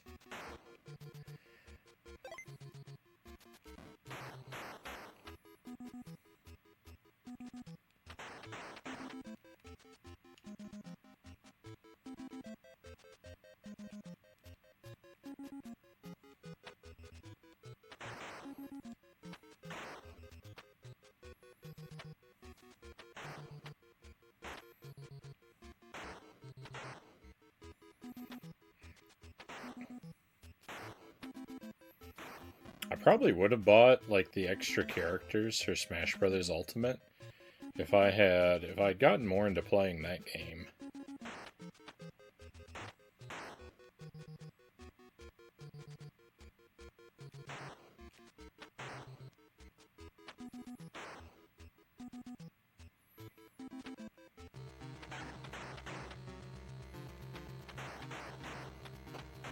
But I didn't, surprisingly. Oh, no! Afternoon board jams.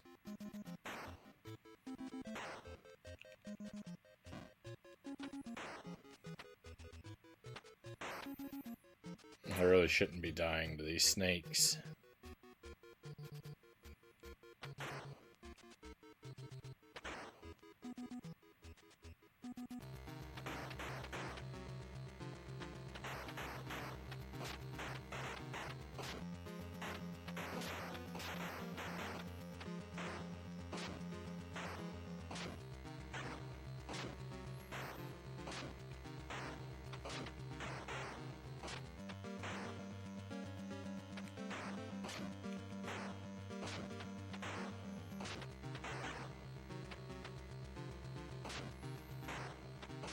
Not on sale, 274 for all of Stellaris.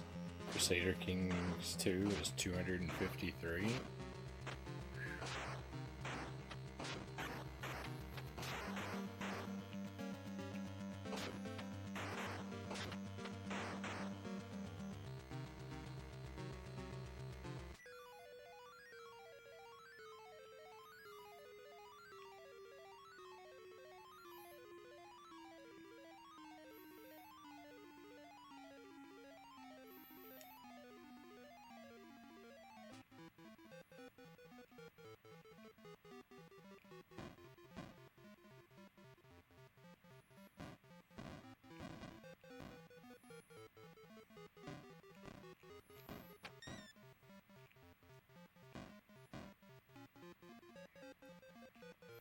Doing good. Bought a... Sorry.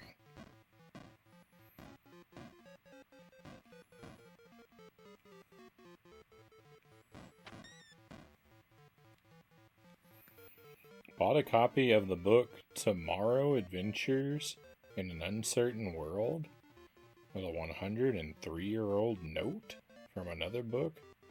Came out in 1922, which I found inside the book itself.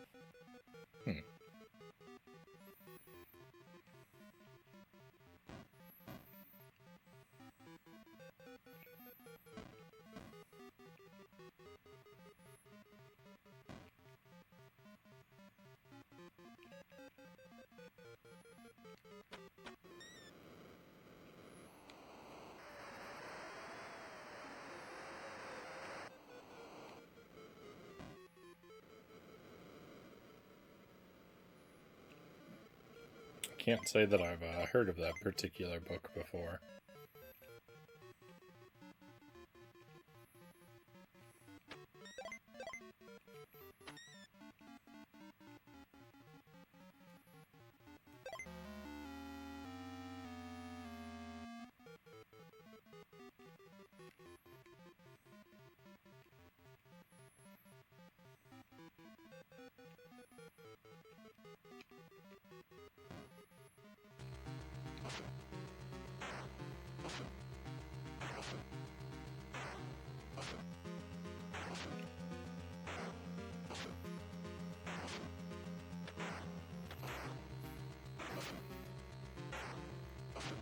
103 years ago sounds like so far in the past.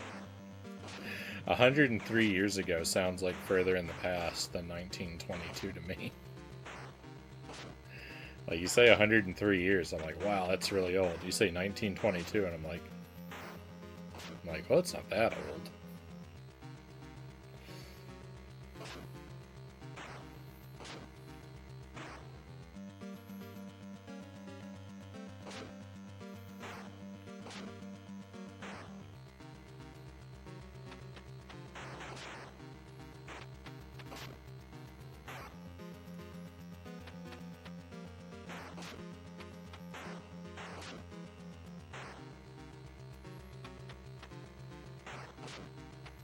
It's funny how numbers that mean the same thing can feel so different.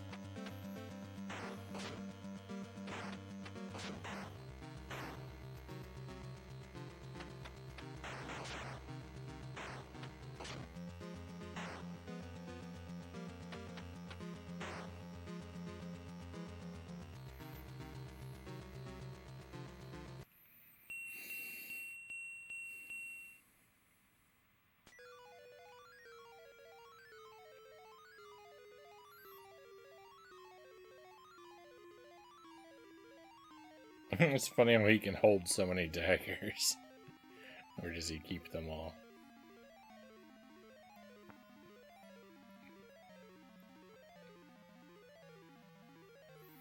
That backpack that he's wearing there is larger on the inside than the outside, I think.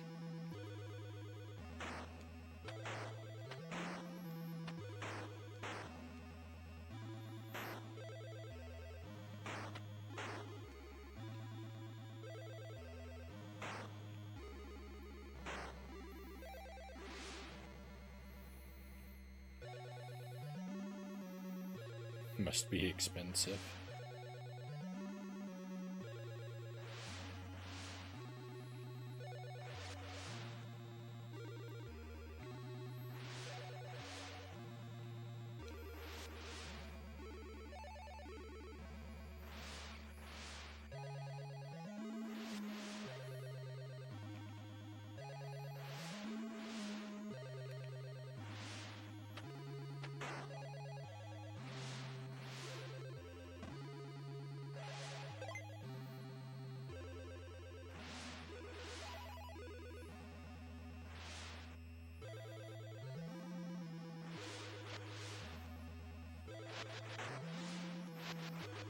Don't rush. My axe flew right through that guy. No! I hate it. I keep falling. Oh, it gave me the checkpoint. I'm shocked. I feel like I've made that exact same blunder in the past and not gotten the checkpoint. So that's nice.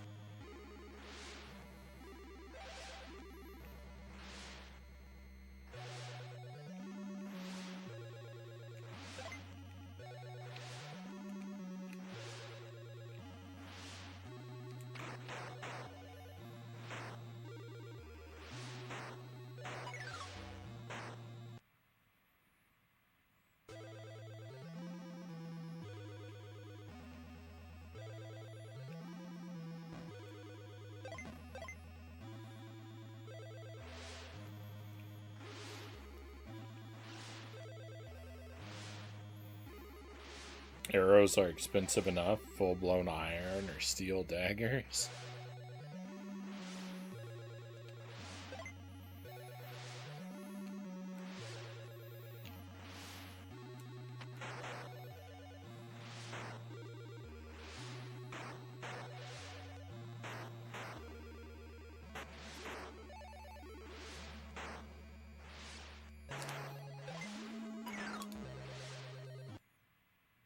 Oh, you know what? I'm, Oh, never mind.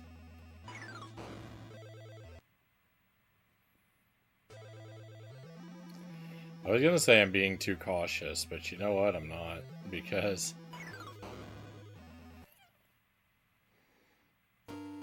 my head's not in the game.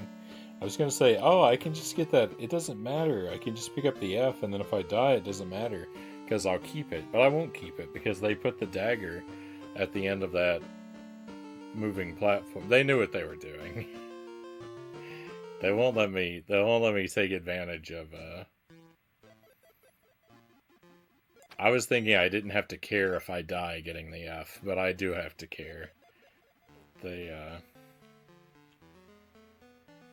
They're smarter than me.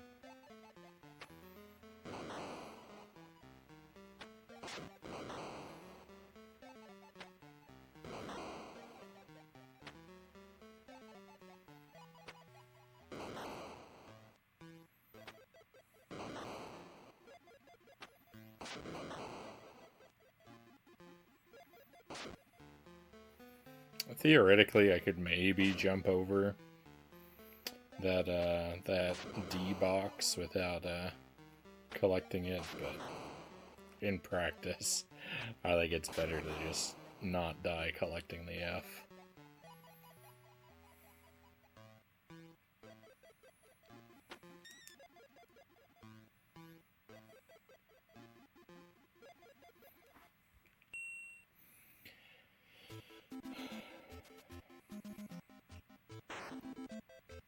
Any strategy that involves me trying to avoid collecting an item is probably a last resort sort of strategy.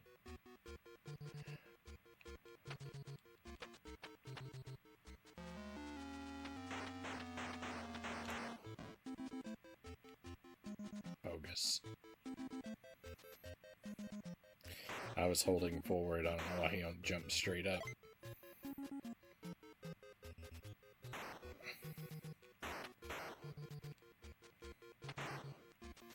Not that I was trying to avoid damage there. I thought damage was inevitable, so I just gonna jump through that guy.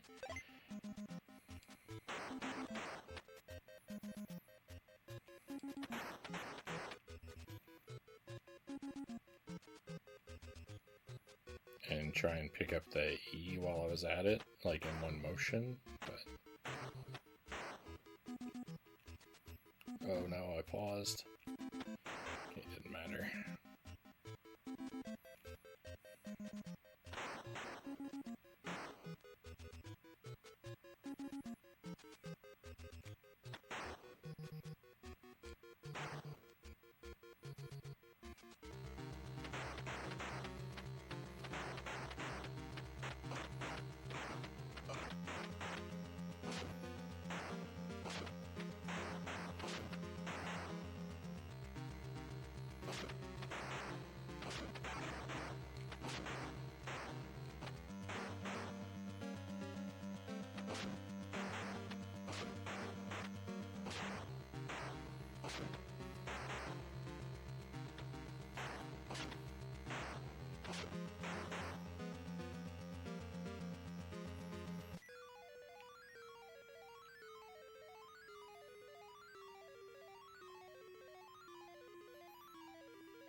What?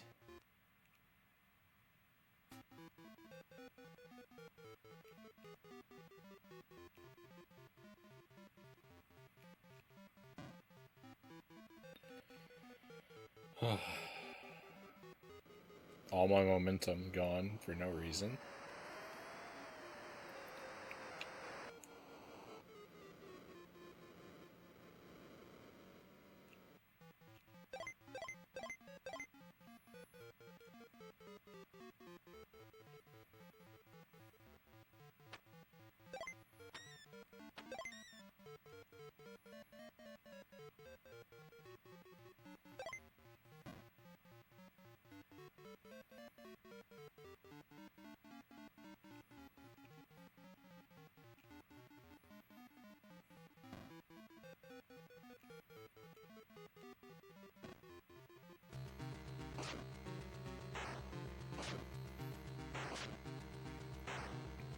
What compels a person to be like the entire dev team of this game and just have an attitude? To just go through life with an attitude of like, I want as many people as possible on the planet to hate me. Like, where does that sort of attitude come from? Like, it's one thing to like not care what people think of you, right? Like most people like to be like well regarded, and then like some people don't really care about others' opinions for them. But to be the kind of person where it's like, no, everyone must hate me.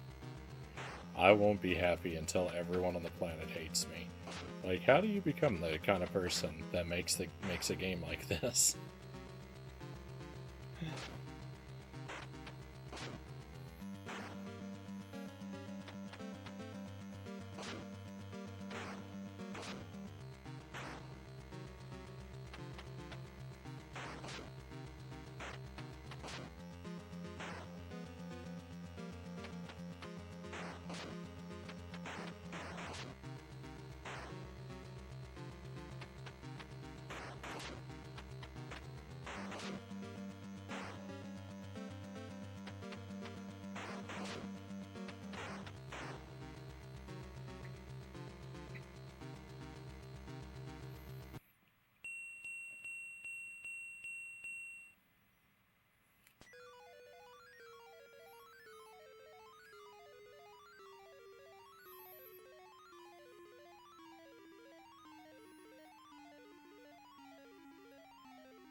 I always have a hard time remembering when I'm in this elevator.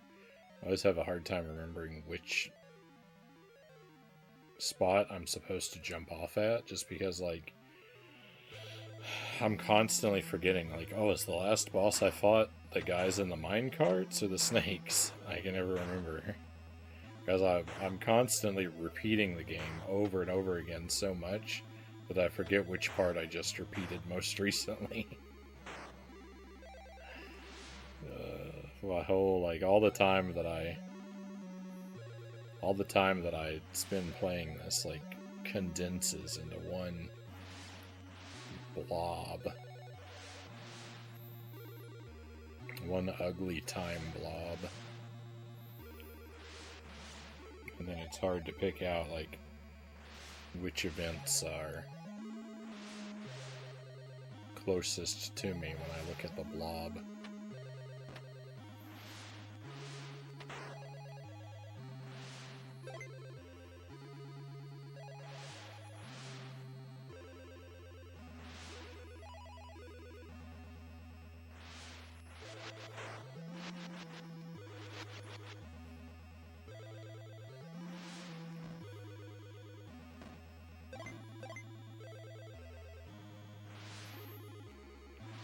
This game has a way of turning the corridors of my memory into... It lines the walls of the corridors of my memory with funhouse mirrors. I can't make any sense of anything that's happened.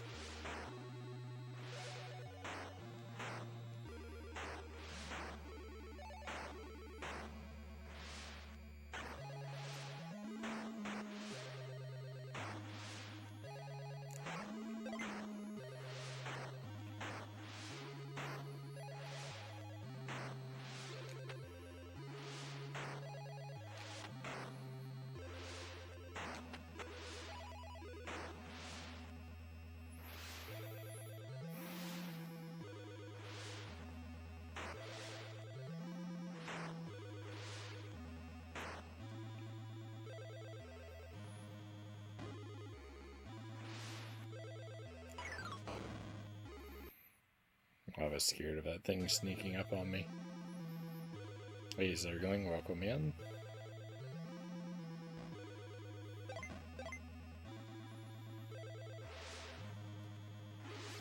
Sounds like Frownie's having a fantastic time with tonight's game. Always. Couldn't stop looking forward to it all weekend.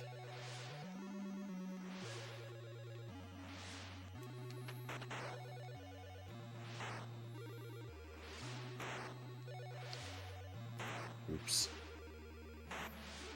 This still might be salvageable. It's not.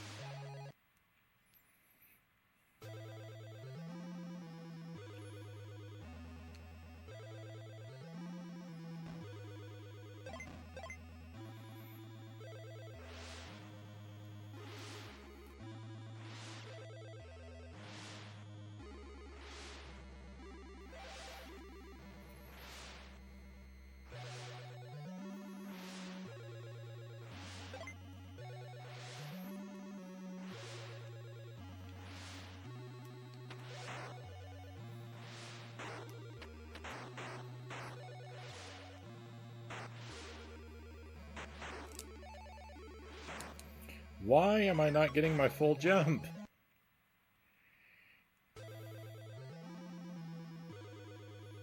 I don't understand.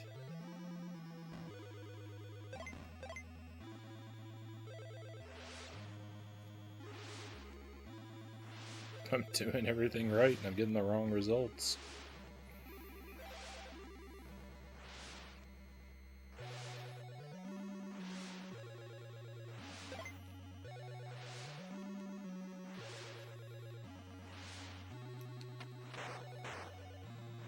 Oh, well. Rip. There was nothing right about that.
Nice knowing you, everybody.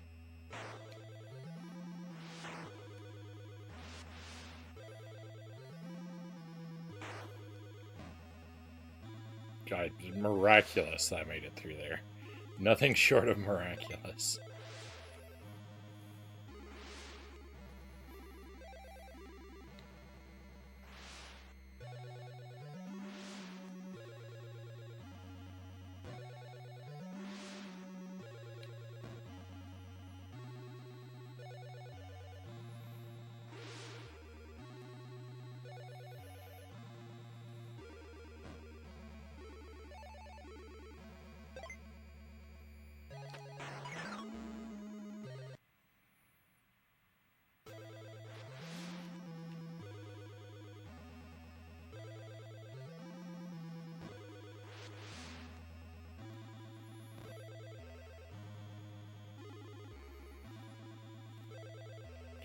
I think we've seen all the progress we're going to see tonight. I don't think it's actually an insubstantial achievement. As, you know, as tempted as I am to be aggressively pessimistic, I think I've actually made an important piece of progress tonight in figuring out how to get that fire weapon.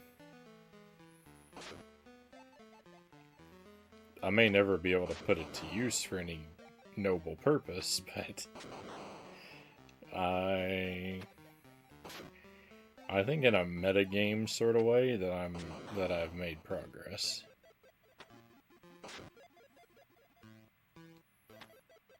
Definitely haven't made physical progress though.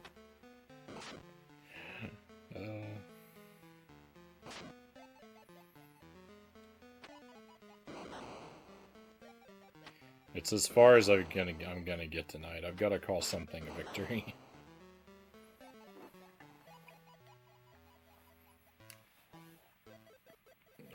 I'm starting to feel warmed up. Let's lose the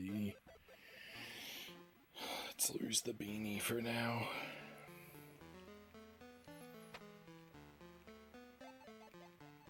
I got about another hour, so things could still happen.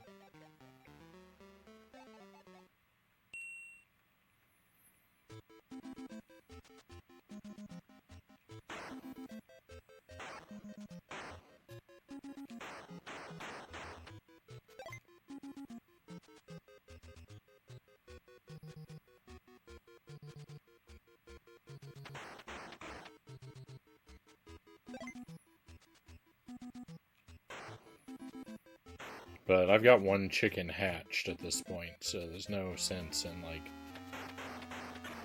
counting all the ones that haven't. I'll just celebrate the one I got.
I don't know what's going on.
Why is my health so low?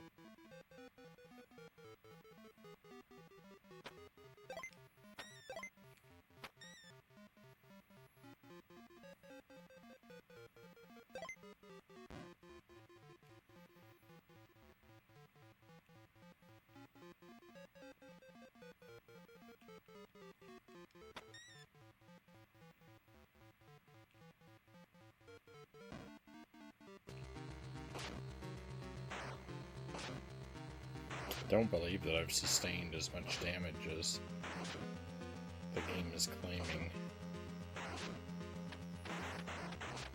Of course, I don't believe anything this game has to say on any topic.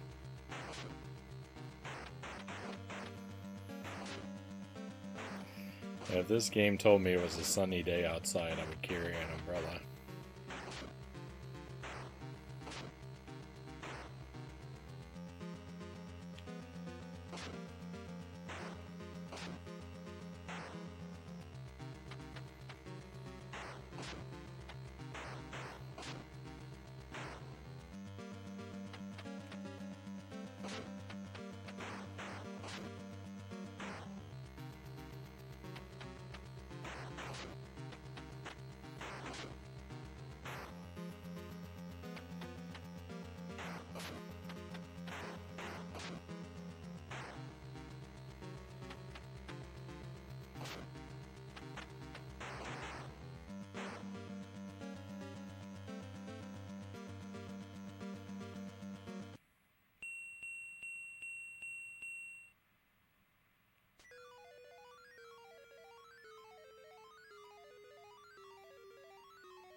Definitely not going to reach the checkpoint.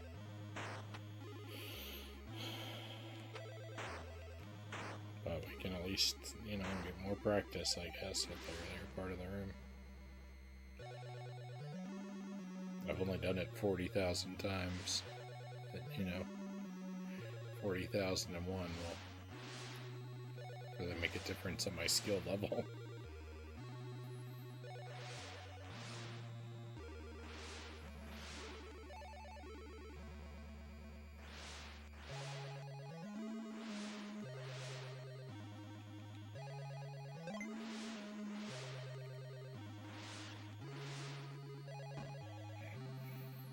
I thought that would work to protect me from a little bit of damage. Wrong again.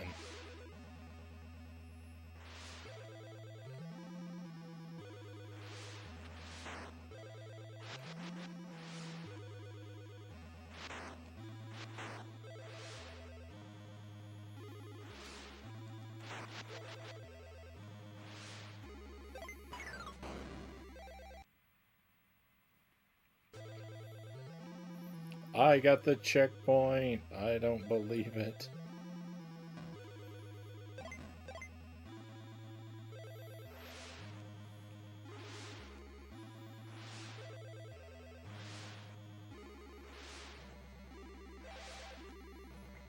Life is kind of cool sometimes.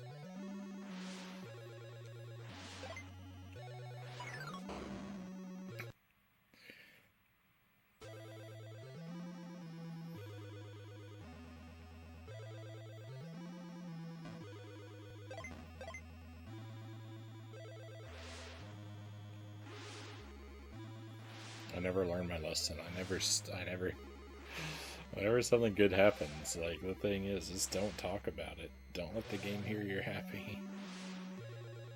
It'll never go well for you.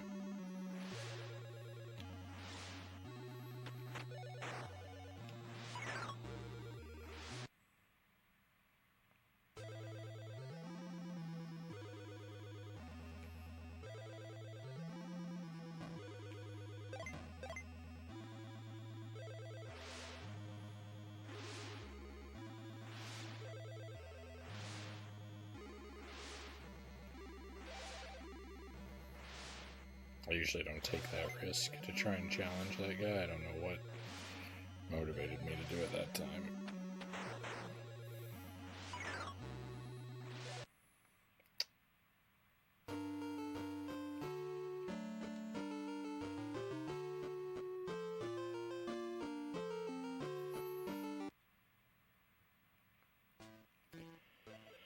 From the top.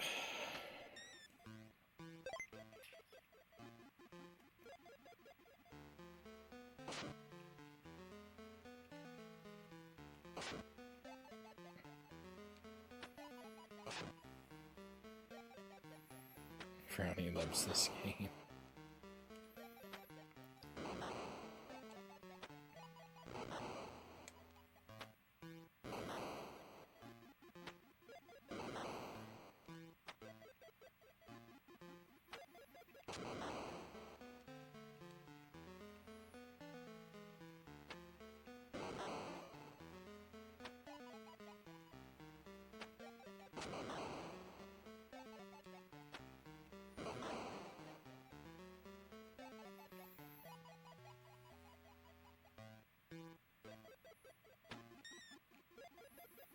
This game is poisonous for my soul.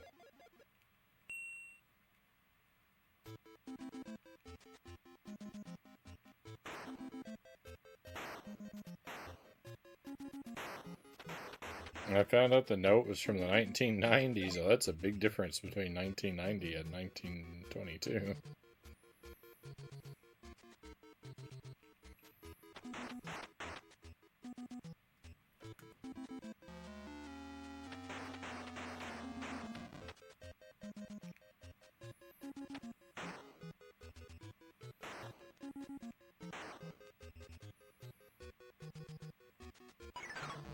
I hate this game.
I just said a moment ago that this game is bad for my soul, and all I've done since saying that is just sit here and think of all the different ways that I would wish bad fortune upon the makers of this game.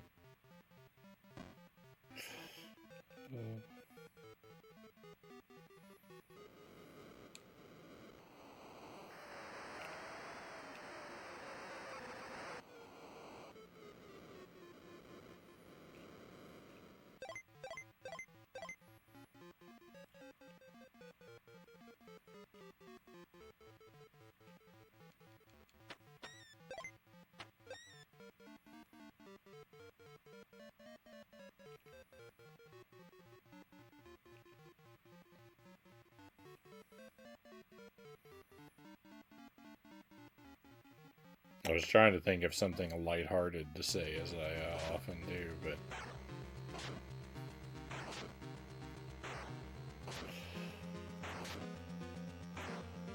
this game doesn't inspire lighthearted thoughts.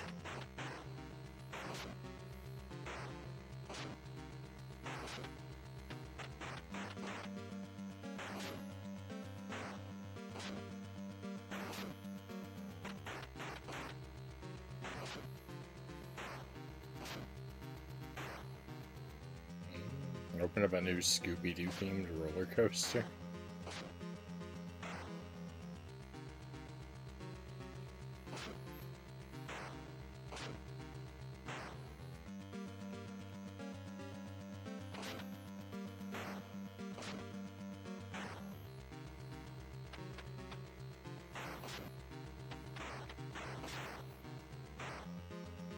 I think horror is a pretty good theme for a roller coaster because I find roller coasters to be pretty scary.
We would visit Holiday World in Indiana.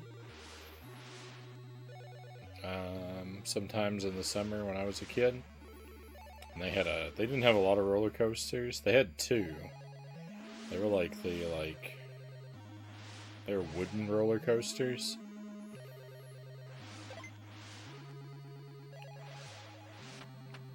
And one of them was named after Edgar Allan Poe's The Raven. And I think the other one was themed after the Headless Horseman. I don't actually remember anything about the roller coasters. I don't actually remember any active theming outside of just the name and sign for the roller coaster.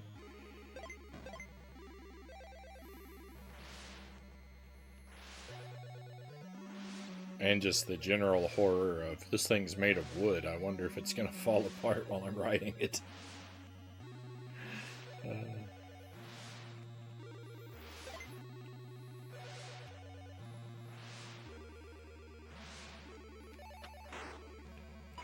I like those roller coasters well enough because they were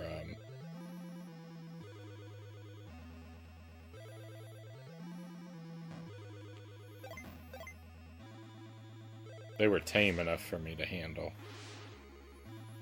They didn't have any of those upside down loops that I'm really not a fan of amusement park rides that turn you upside down.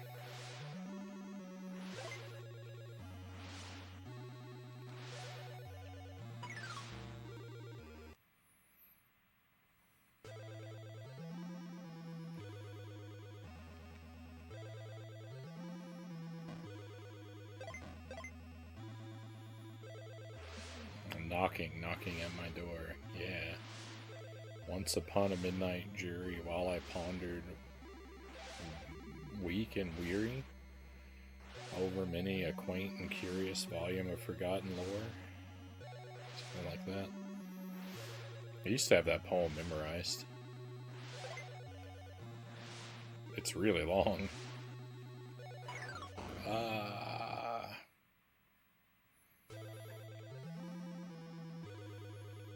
Suddenly there came a tapping, as of someone gently rapping at my chamber door.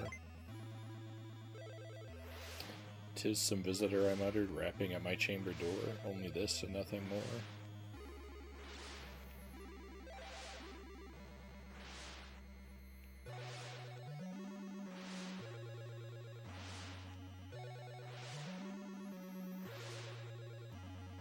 Ah, distinctly I remember it was in the bleak December, and each separate dying ember wrought its ghost upon the floor.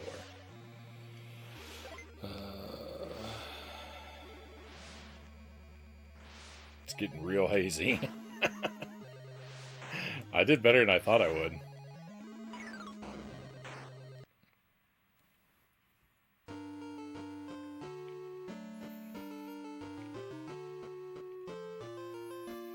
Something about vainly seeking the morrow and seeking to borrow from my shelves, my shelf of sorrow. I don't know, it's all falling apart.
I was trying to think if there are any poems that I'd memorized that I still have, like where I still have the whole thing locked in my head, but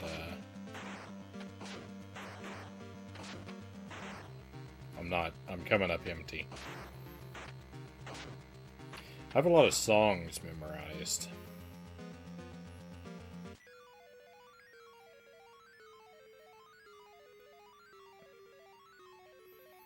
I've been pretty good.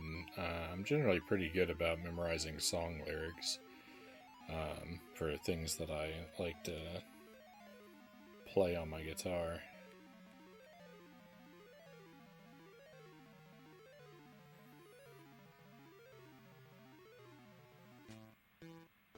Oh, I messed up.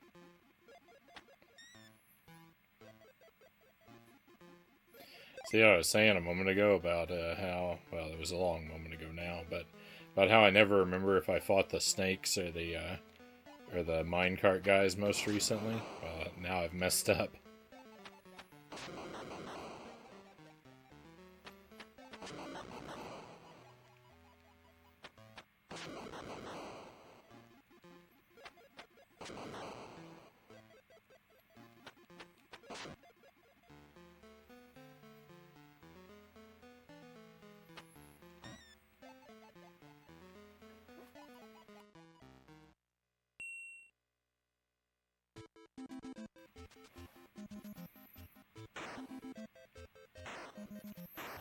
Go through the wrong door and it...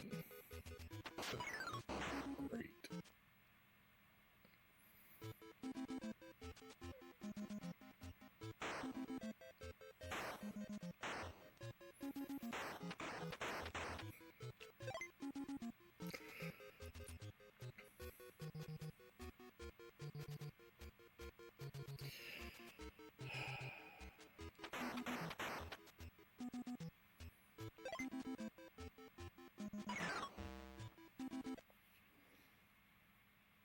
It is really difficult for me to think of something that is less pleasant than playing this game.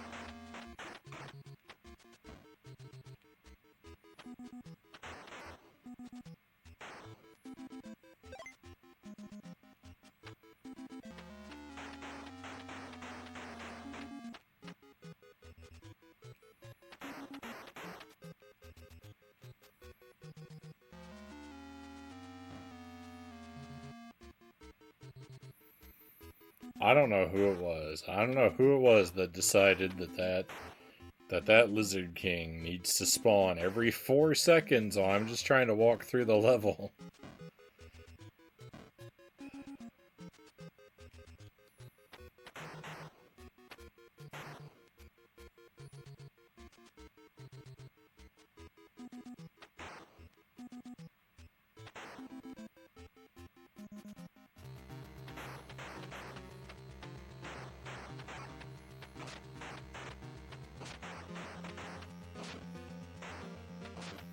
Hey cows, I'll come in.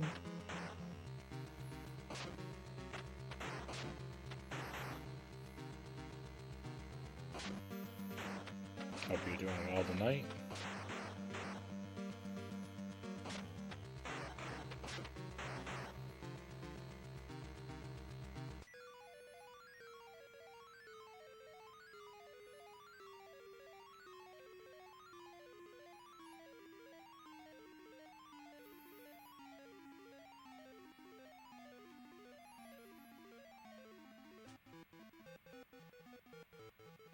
I don't think any of those things are worse than this game.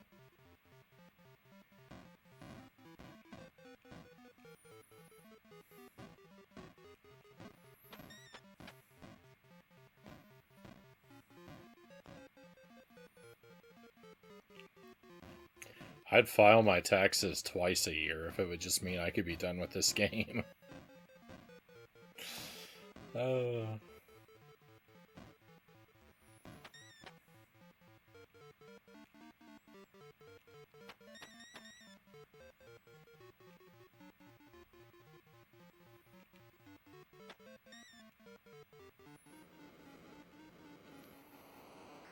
Sounds like a pretty good trade-off.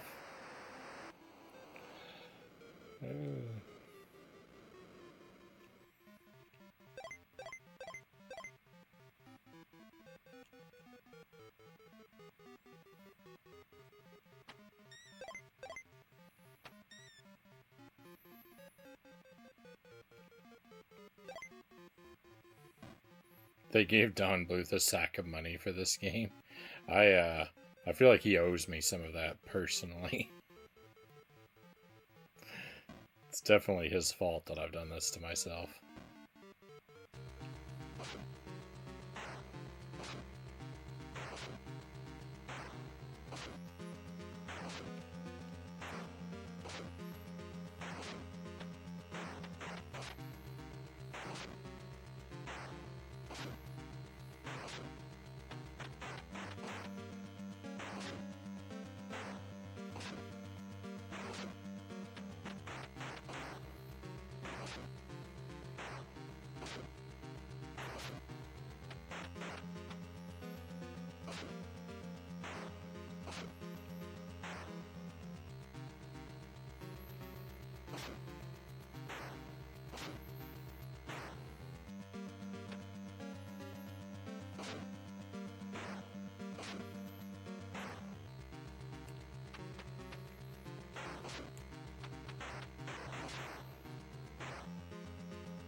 I can't believe I had enough energy to make it through that. I can't believe I made it through that.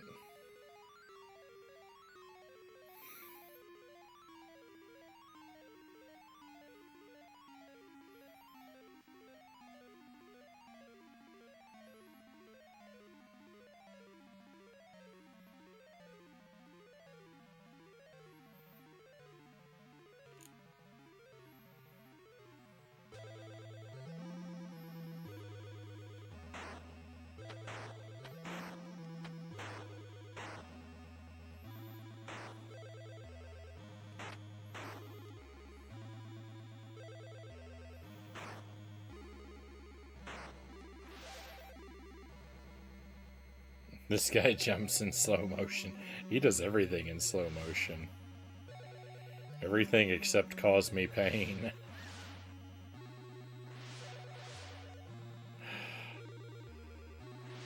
That he does in hyperspeed.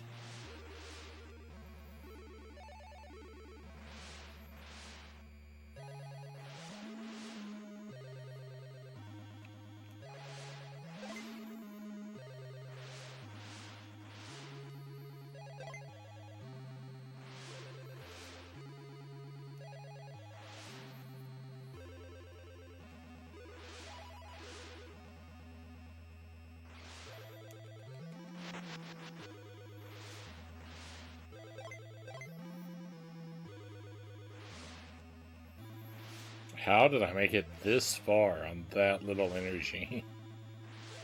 What is going on?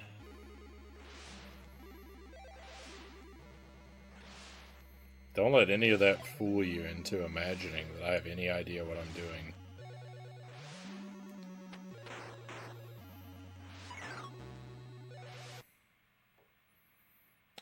For a moment I looked really competent at this game, but that was all an illusion.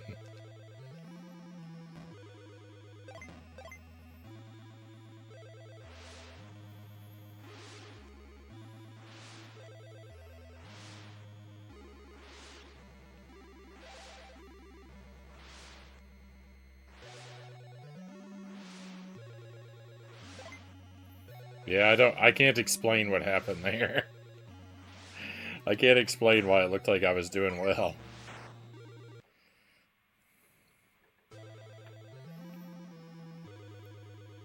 We're back to business as usual now, though.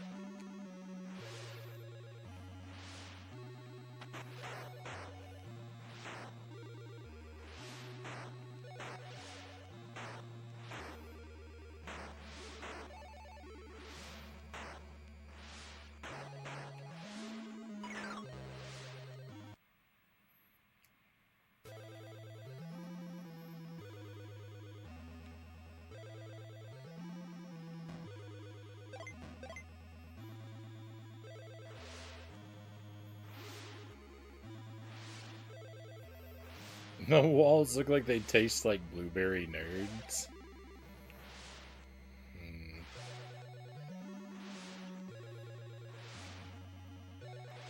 I would like to imagine they would taste, yeah, like some sort of like blueberry, blue raspberry. I'm imagining something like a little more similar to like rock candy.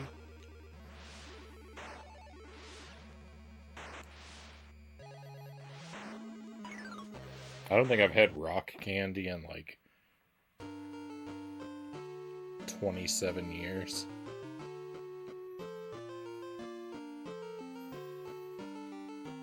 All Game gave this game 1.5 stars. I want to know why they rated it so high. That's definitely the kind of rating someone gives this game if they haven't actually played it.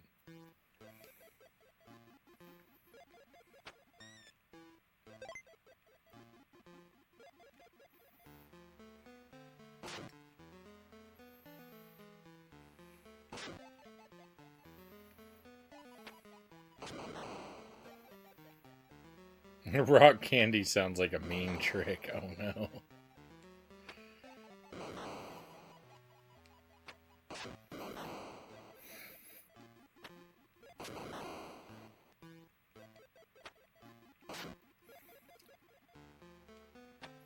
There's like a sporting goods store that sells like candy rocks. They're like M&Ms.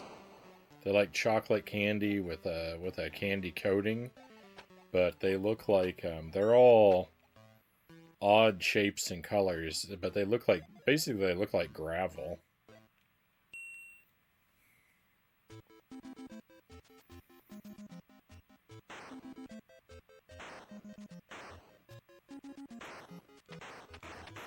You can get some strange looks from people eating that candy in public.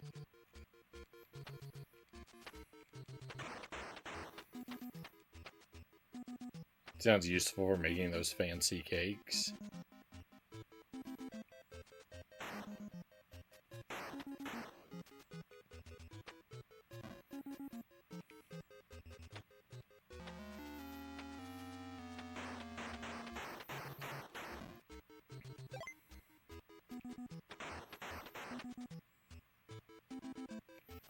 Rock candy, I guess. I guess I haven't had, like, rock candy's like the kind of thing that you find on like a fundraiser table. Like where someone just made it like at home, right? No one like sells in like industrial produced rock candy, right?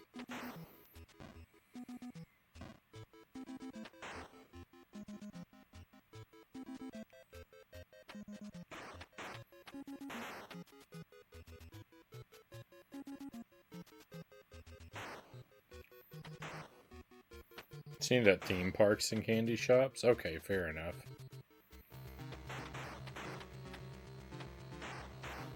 A theme park seems like a likely setting too.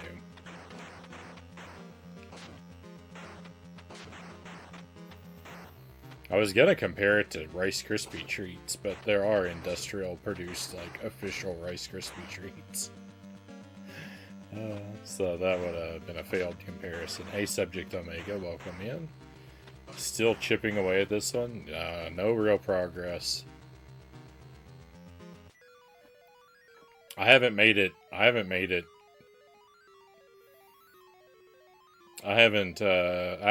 within, like, visual distance of my PB at all tonight. Like, not even close. I learned how to get a new item that I never figured out how to get before, but it doesn't do me any good because I just game over and lose it anyway. So things are pretty rough. Hey Derek, welcome in. What a night at work. Hopefully now that it's over, you'll have a good opportunity to rest and recover.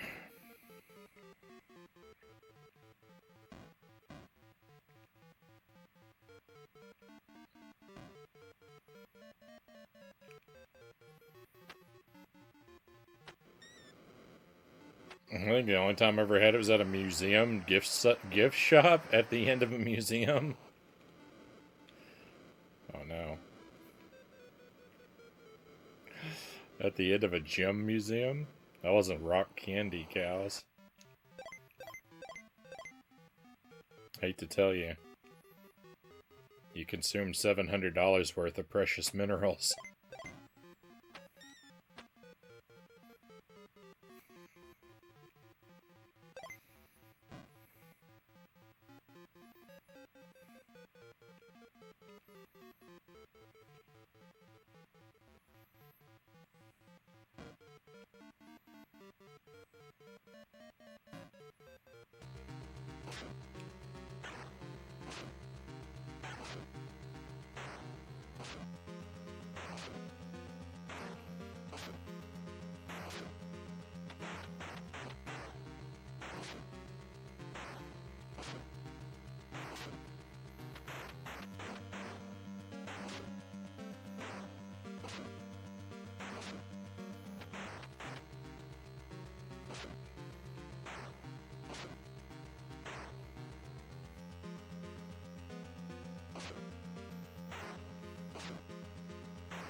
Let me get to a safe spot so I can pause for a moment and catch up. I'm a little behind on the chat.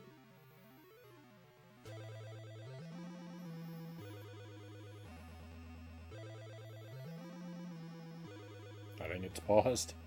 I can't really tell. Now I want some rock candy. I know. I haven't had it. I was saying I haven't had it in almost like probably 3 decades. Now I've got a craving for the nostalgia of it. I did something stupid I don't regret. I walked in the summer heat to my local Tim Hortons, Subject Omega says, for 3 scrambled egg wraps and a bottle of pop, and it was so good. I imagine, especially since you had to work so hard for it, right? Taking a stroll in the heat is, that's an ordeal for me. I wish I knew how to make rock candy consistently. It's delicious. They had a work party. Didn't want to go. We had a bunch of different employees helping out. None of them knew where the stuff was. They did things differently. I was the only worker there from that store. The guy's supposed to work called off tonight.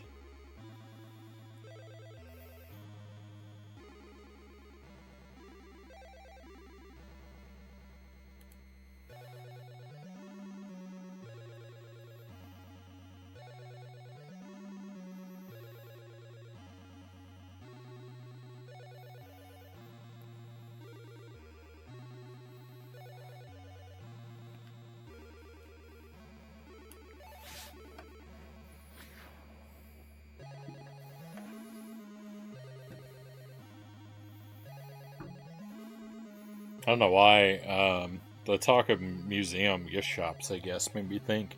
When I was in middle school, one summer in middle school, I went with a group of my classmates. We went to Eastern Kentucky to do volunteer work with a group that built like I don't know, like affordable housing.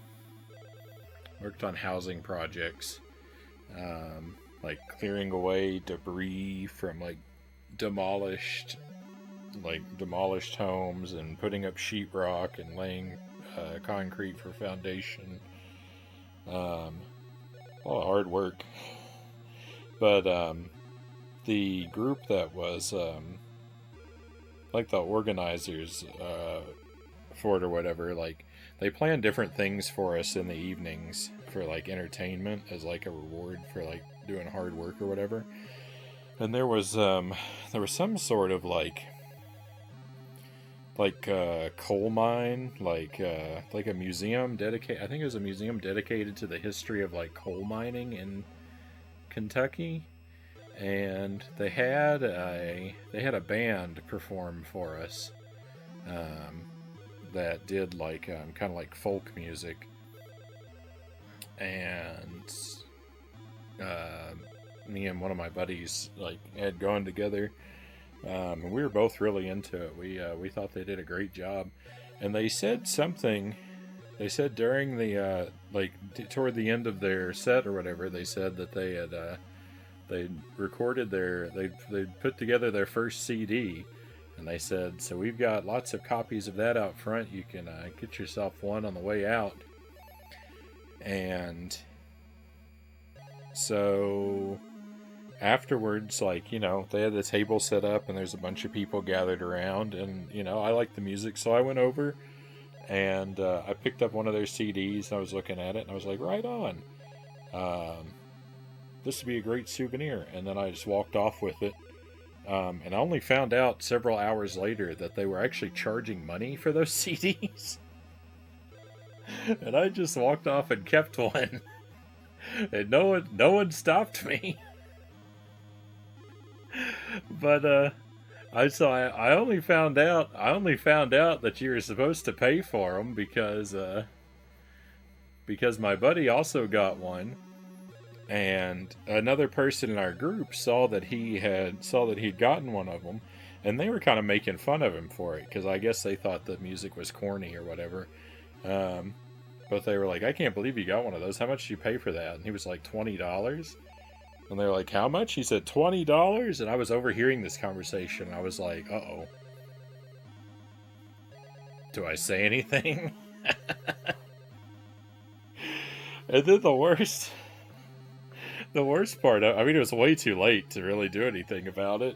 Like, we were already long gone from there.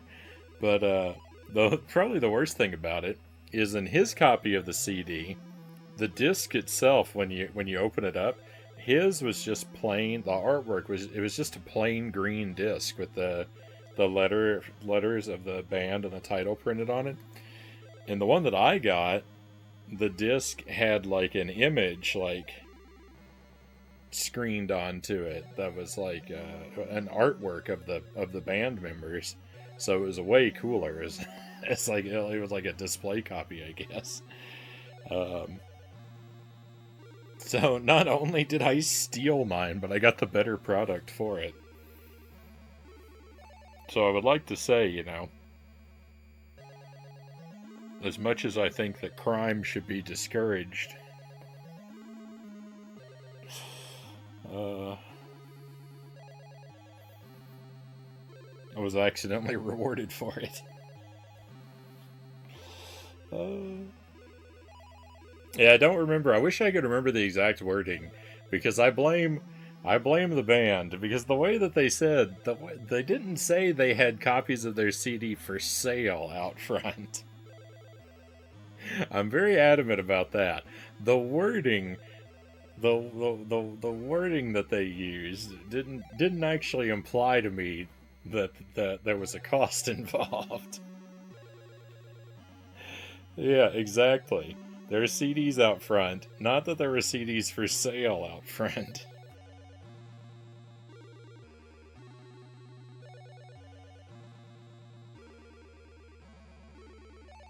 I have to find out if they're still together and buy one of their albums if they still are. I should. It was I remember the name of the band. It was Doc Frazier and the Clyde Stanley Band.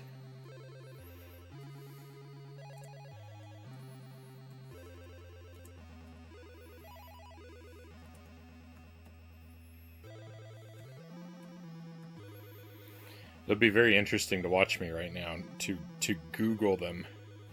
Uh-oh.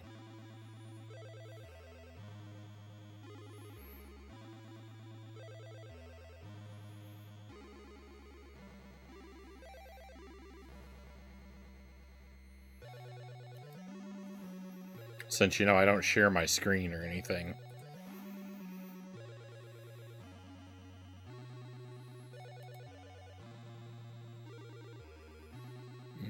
Nothing's immediately coming up. First thing that came up was an obituary for someone named Clyde Stanley, but I think it was a different person with the same name.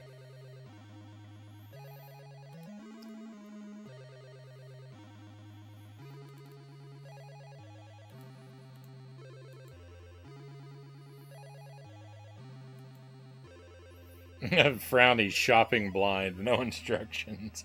I'm pretty sure that's the only time. I'm pretty sure that's the only time that I shoplifted something. I'll represent you in court if it ever came back, but I'm no lawyer. Well, I think the statute of limitations is probably passed.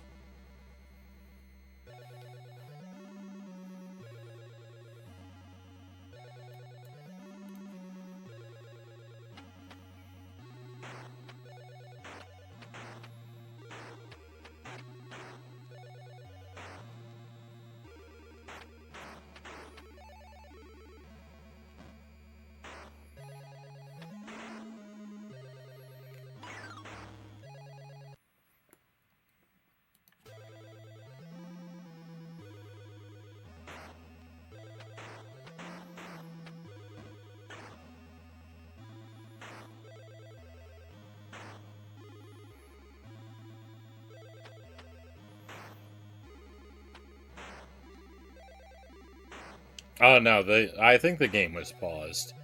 It's hard. It doesn't. It's hard to tell when it's paused when there's nothing on the screen. There wasn't anything on the screen that would move, but like it doesn't put the word pause and the music keeps going. So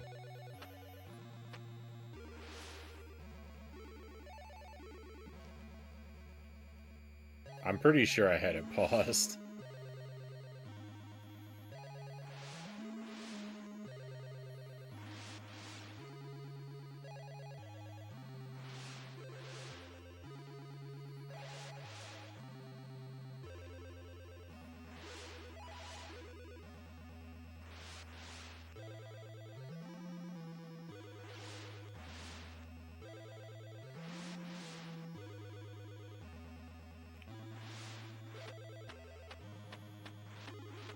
I think I found one of their songs on YouTube.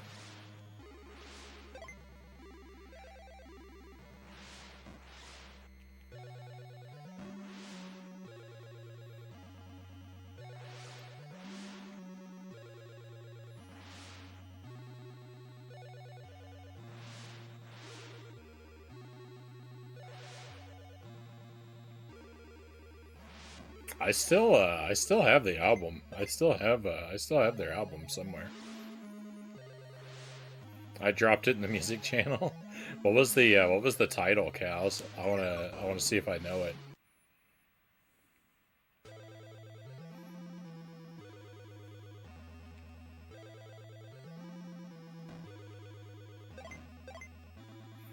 Cheat codes? What kind of disgusting suggestion is this?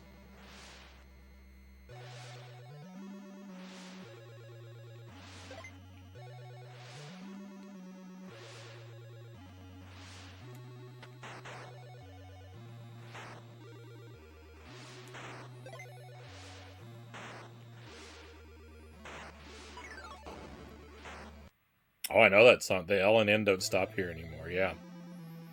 I think that is not their original. Well, that might not be their original song. That might be a cover that they did.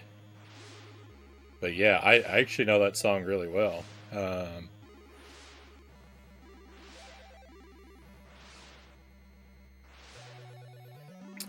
I was born and raised in the mouth of a hazard holler. Do, do, do, do, do, do, do, do. I can't think of the words, but I know the melody. There's a part that's funny. That's funny. That's the one you found because it's a song. It's a song about about the coal cars, um, and how now that the mine is closed, they don't run anymore, and so like they just sit rusting on the tracks, and that's one of the lines. One of the lines is about it says but now they stand in a rusty row all empty, and the L and N don't stop here anymore. I missed the line. But when we listened to that, my buddy couldn't decipher those lyrics, and he thought the line, but now they stand in a rusty row all empty. He thought it said banana stand on a dusty road.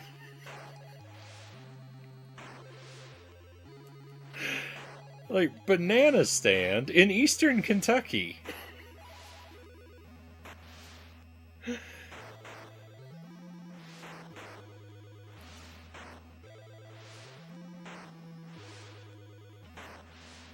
That's great that that's the one that you found. There's always money in the banana stand. Uh,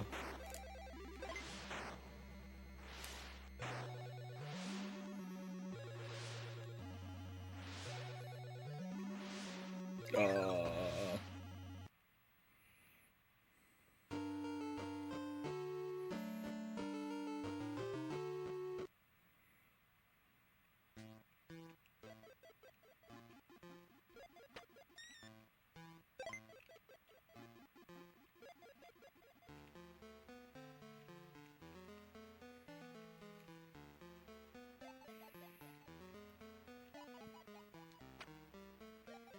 I heard Afghanistan. Oh.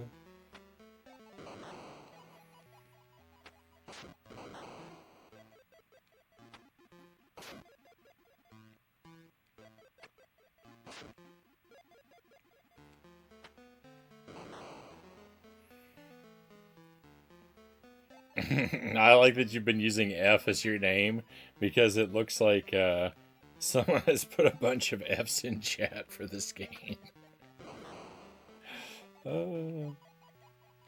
Yeah, Afghanistan, Kentucky. I mean, you know, there's a lot of towns. There's a lot of towns in Kentucky that are named for well, foreign cities.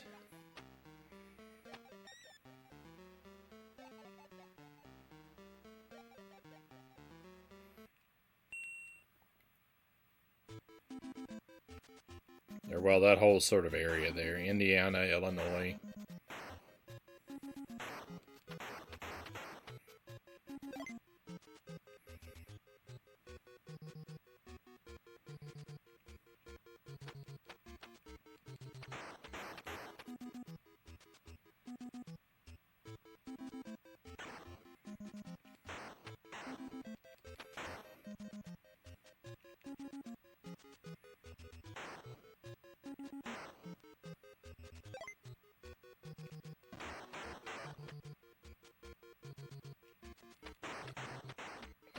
Versailles is the one that comes to mind. I think that's I think Versailles is in Illinois, though, right?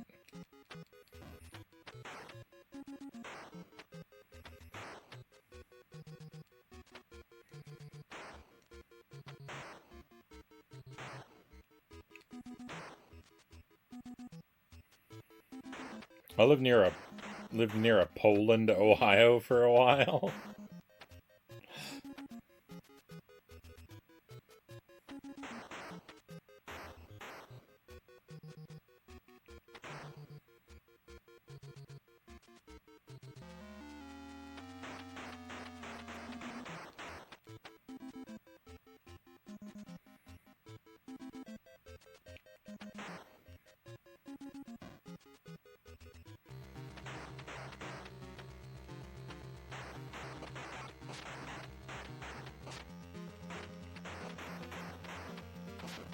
Never heard of that band before, Derek says. Well, I mean,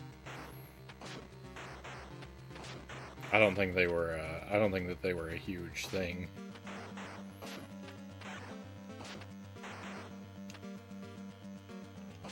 I don't know if they ever. I don't know if they ever cracked the top 40 countdown.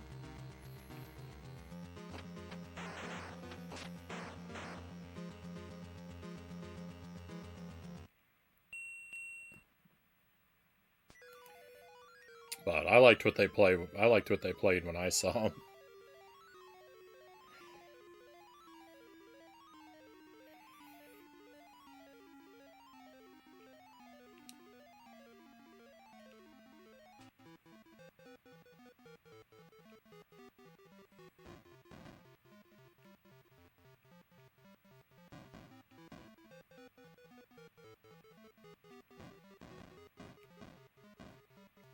Oh yeah, there you go. I couldn't have told you the name. Stone Acre Run. Yeah, that's the album name. I couldn't have told you that.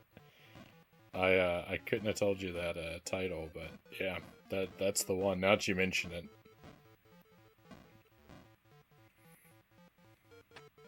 I definitely recognize it.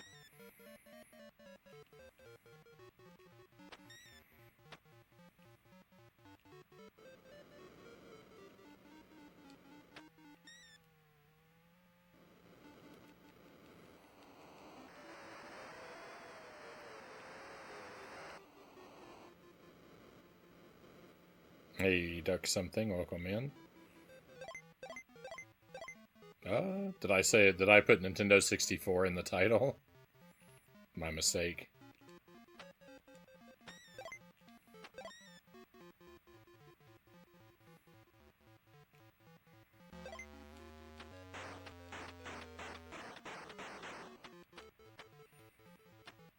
There's a Batman turkey?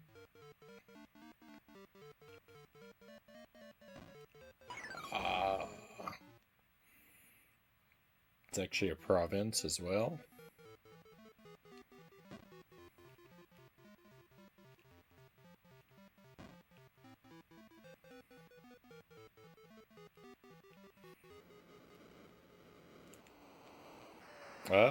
Yeah, Muddy Water.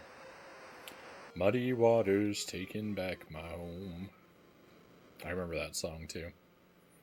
The first song on the album is Valley of the Winds. Remember that? There's a song about Diamond and Die, I think is the title of it. Or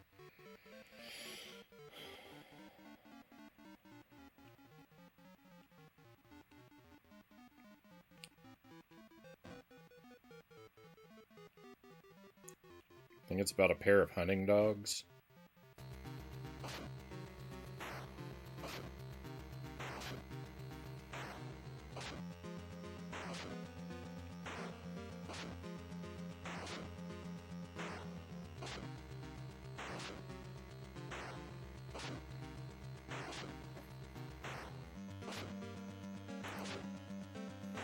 Oh yeah, yeah, I did say Nintendo 64.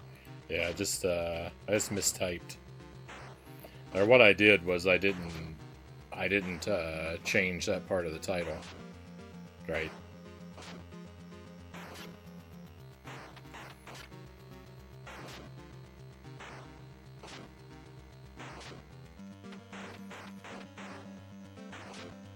I only deleted select parts of the title and retyped them, so I didn't want to have to retype the whole thing. But I missed part of it. We were playing Beetle Adventure Racing on the Nintendo 64. That's why the N64 is in there.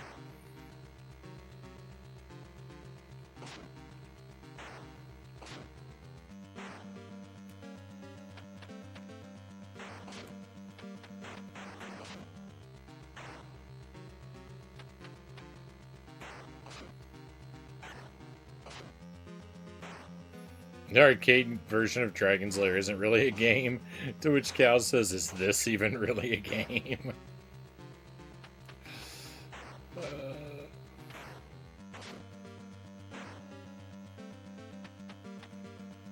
Games are fun. This is the opposite of that. Games are supposed to be fun.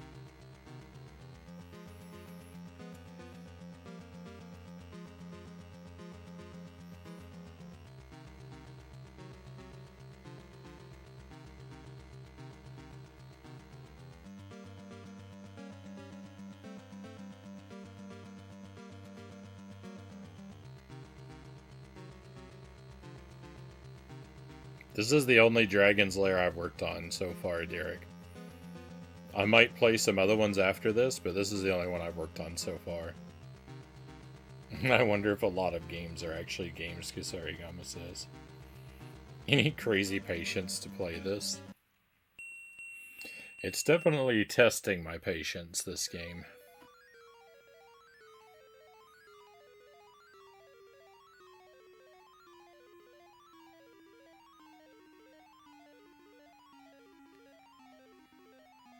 Do you have a static filter on your camera? No, it's, something's wrong with my camera. But we're a retro stream, so I wasn't worried too much about it. I thought, yeah, people just think it's an effect. But no, I don't know what's going on. Something's wrong with it.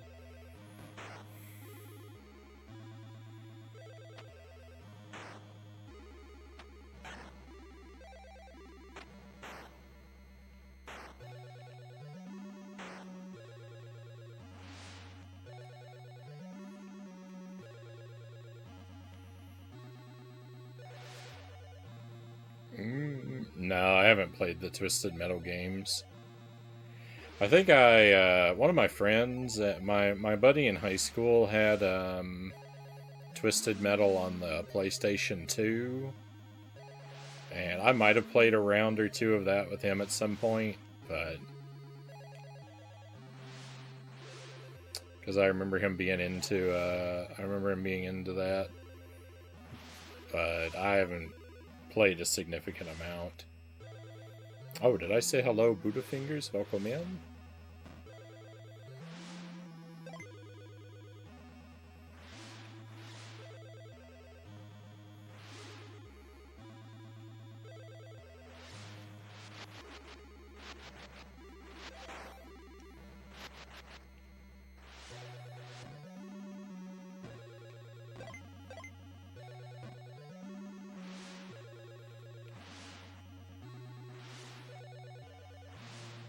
Which is worse, this or Austin Powers?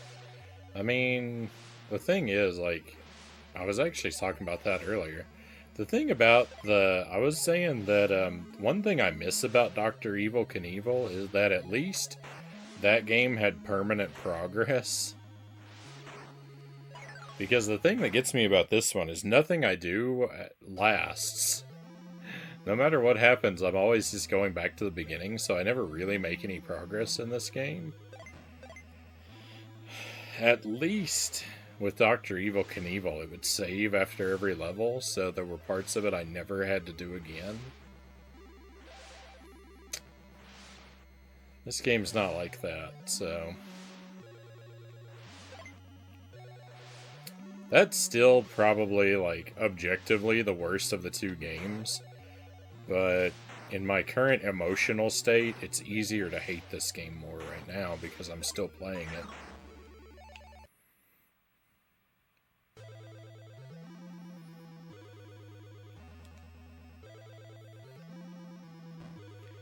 If you ask me after I beat this game, I'll probably say Dr. Evil Knievel is worse. But while I'm still playing this, it's kind of a toss-up.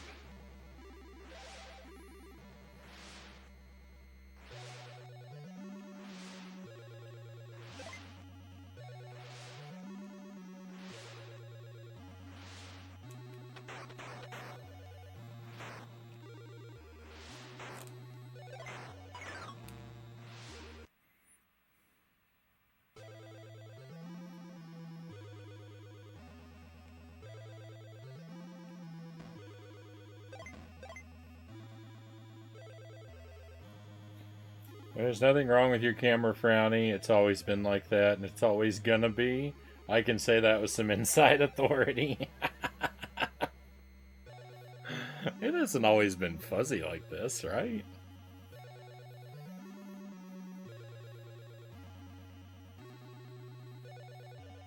Why is the F so important? I don't know for a fact that it is, Zergling. I figured out how to get it, so now I feel like I must. I feel like it's gonna be mandatory though, just because it's so tough to get.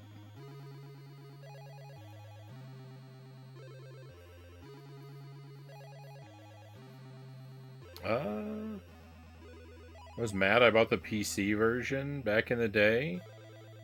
Saving what I have to say about that till after Frownie beats the arcade one. Hey, thank you for the no spoilers, Nick. Thank you for the raid, Dollar Phil. Welcome in.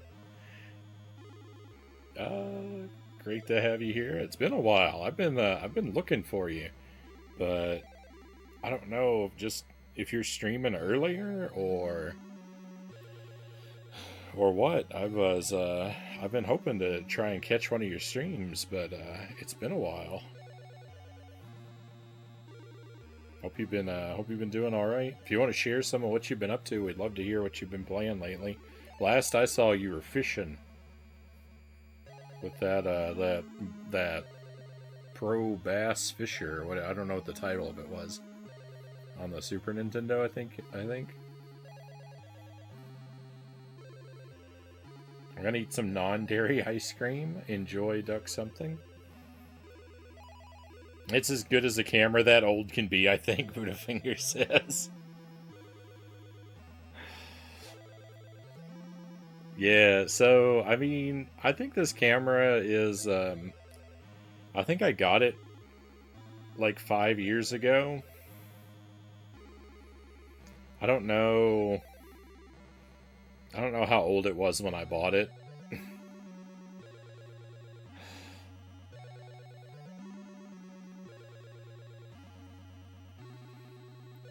I mean, I think I paid $6 for it, so I've gotten my money's worth out of it.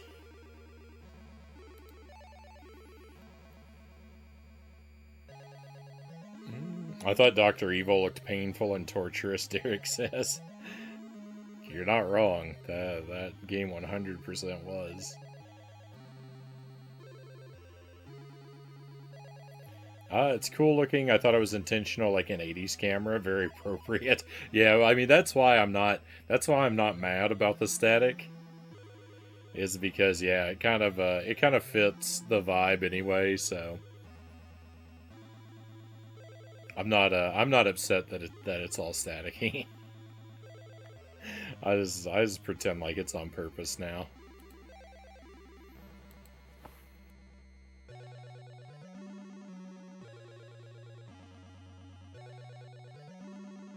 You absolutely got your money's worth out of it. I'm impressed. Gotta chase that inspiration, Cass says. Been sporadic lately. Noticed not even 8 days. Started working on a new album out of the blue. Gotta stay on it. Oh wow, I'm feeling it, you know. Right on. I wish you tons of good luck with the music for sure. Oh, I know what it's like. This isn't a super strong parallel, but I definitely know what it's like to be hit with inspiration and to be obsessed with an idea and not be able to put it down, because that's how I get when I get an idea for how to rearrange my furniture. I don't know if you noticed, Cows, but I rearranged my furniture again while you were gone. We're back against this wall again now. I shifted everything 180 degrees again. Now I got my consoles over here. I've got the card catalog back. Milo over in the corner. I don't really have a good place for Isaac right now, but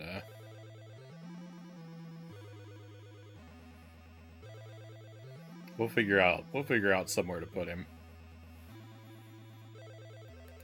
I miss the couch, Zerkling says. Yeah, the couch is upstairs. The couch will not be coming back. I'm a lot more comfortable in this chair than I was on the couch.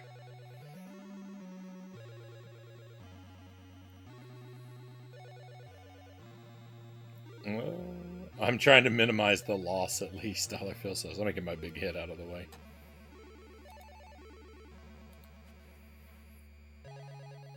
I knew that's where that was going. We played that bug shooter on Amiga, if you remember that one. I didn't see very much of that one. I remember the owl shooter. It's a different game. And I remember you played a bug shooter, but I don't think I got to see very much of that one.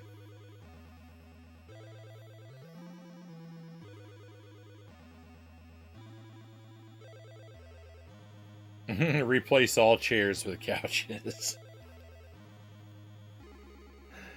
Oh.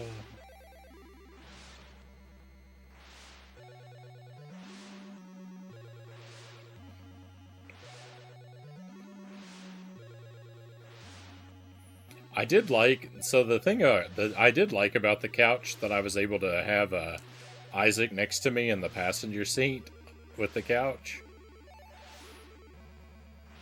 I thought that was a fun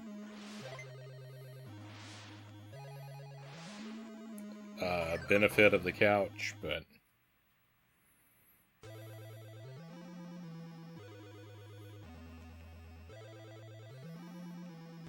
it's less comfortable overall. The armrest, it doesn't sit as high off the floor, and the armrests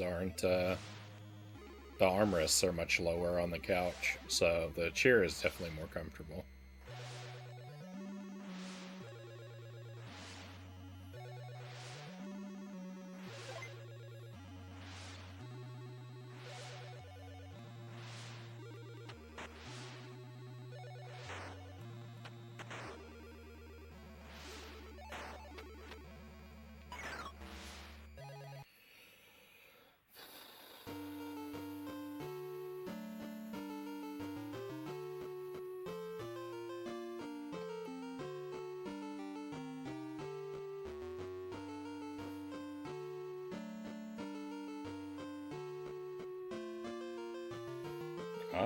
It's called Apidia.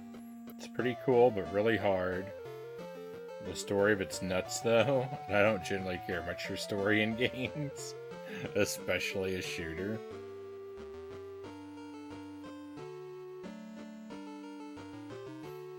Isaac needs a break from all the hard co-hosting duties. Alright, I think I'm going to make one more run tonight, my friends. I think we'll try one more time. It's getting pretty late for me. I probably should have already wrapped up, but we'll give it one more go.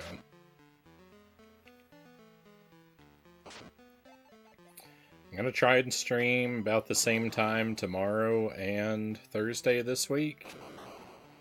Tomorrow we're going to play another Winnie the Pooh game on GBA. Be a new one. And on Thursday I'm going to play more of Bart versus the Space Mutants.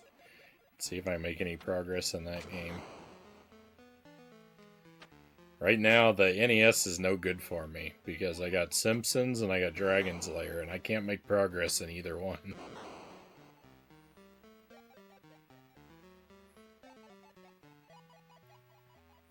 I always thought of Isaac as a silent partner.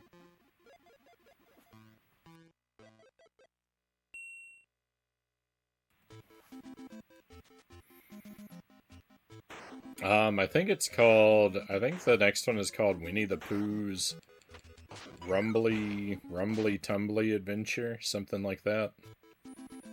We already did the Piglet game.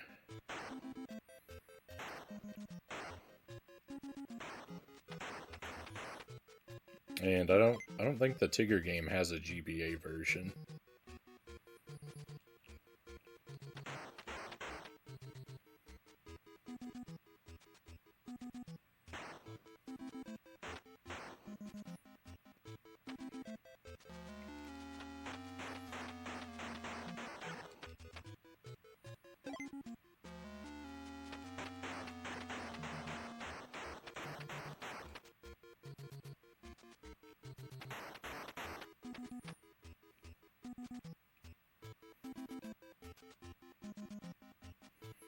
How am I doing on board?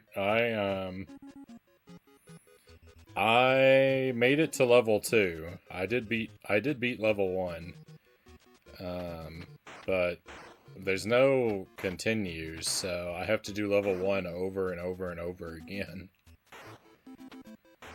And it's like this game. It's like this game where I'm just doing the same stuff for hours and hours and barely ever making any progress. It's pretty terrible.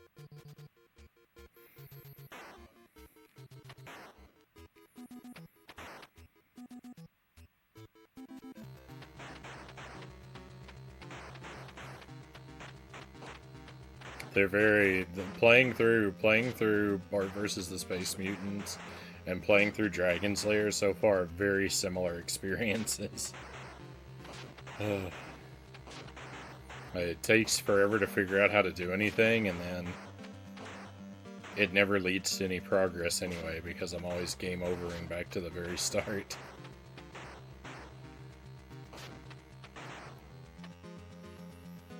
They're pretty wretched games.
That's another one I kind of want to try someday. I wish you luck if you do.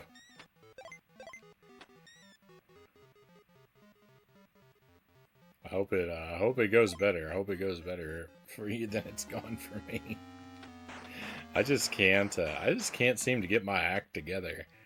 I've learned so much of the game, but I'm up to the point where I've just hit a wall. I cannot believe I did that in the dark. That's the most tremendous luck.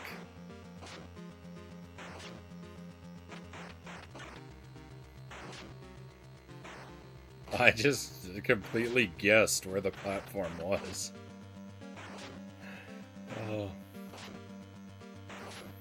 I've just hit a wall. I can't make any more progress. Like, I run the part of the game that I know really well now for the most part. I mean, I don't do perfect, but I do well enough. But then I've made it up to a point where I can't learn anymore. My brain is full, so there's no more progress to ever be had.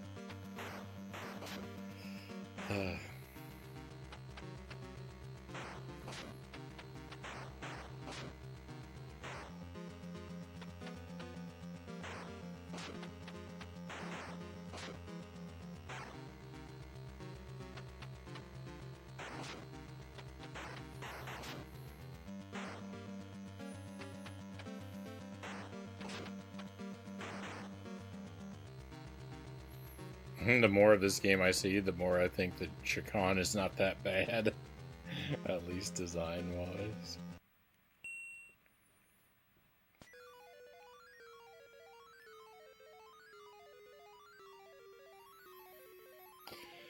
Oh.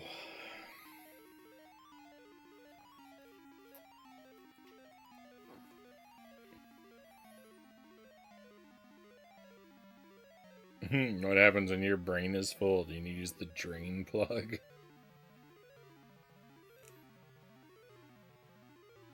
I hate this game.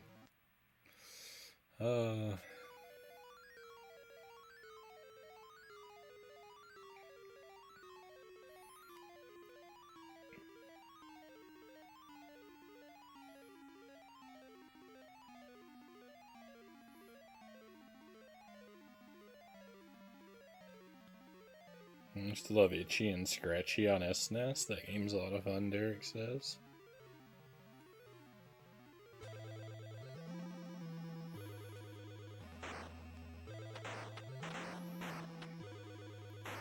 Both Dragon's Lair and The Simpsons were supposed to be projects like the Winnie the Pooh project, where I'd play through a whole bunch of the, different games and ports and sequels and stuff. But both of these games are just impossible to beat, so it doesn't... None of the rest of the games in either series, mean anything to me anymore, because I can't imagine a universe where I'll ever get to any of them.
Bogus. He was too slow. Double bogus.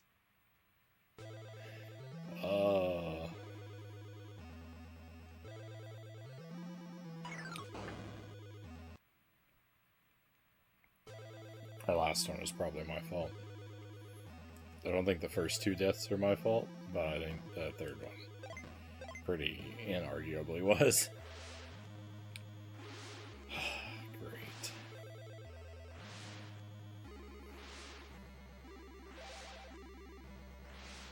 There is an extra life, but...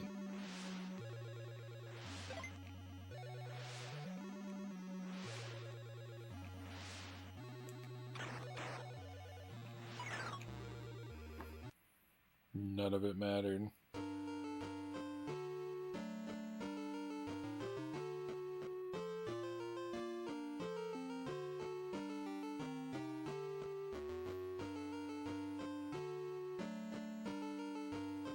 This is curious to me. If a battery can be full of electrons, surely the brain can also be full. I mean, if information is stored in the brain through neural pathways, right? You only have a limited number of neurons. There's only so many ways they can be connected, right? There's a finite number of patterns.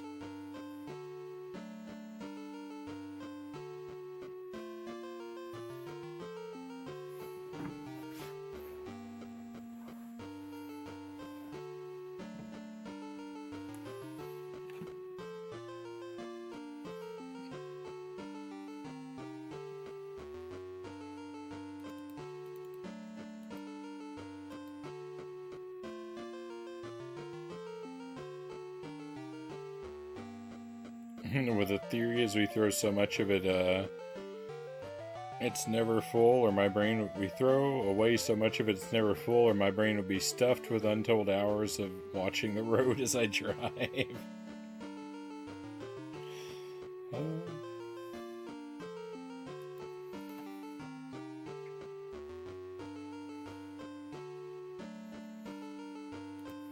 Alright, my friends, thank you for being here. We made no real progress. I learned how to grab an item, or I learned that I can grab an item that I didn't think I could grab before. Can't really say I learned how to grab it because I only get it about 0.2% of the time, so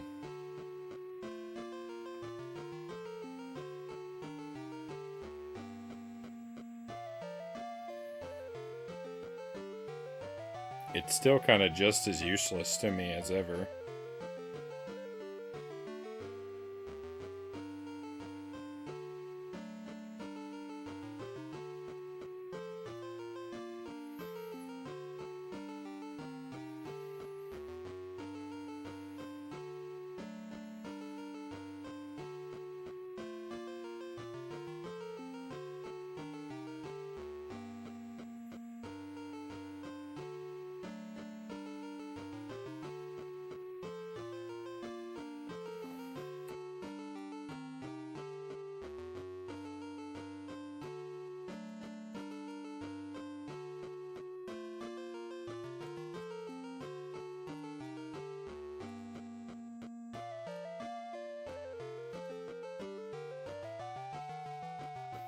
Did you get further? Not really.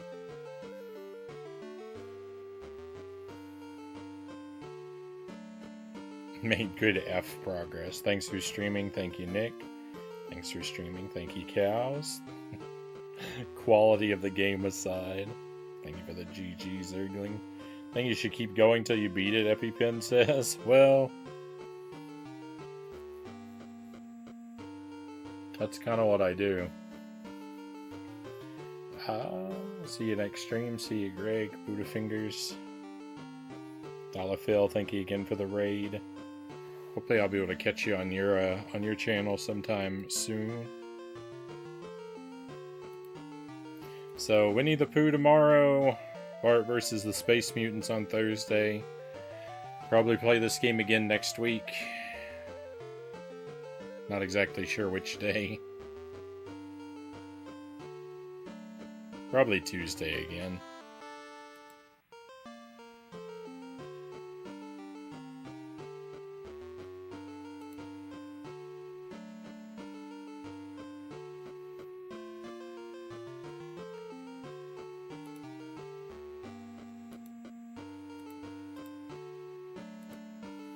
I'm going to send this over to Sark. He's doing retro achievements for Ghostbusters on the Genesis. I didn't actually beat this game. I played it, I think I got right up to the end. Maybe the last level.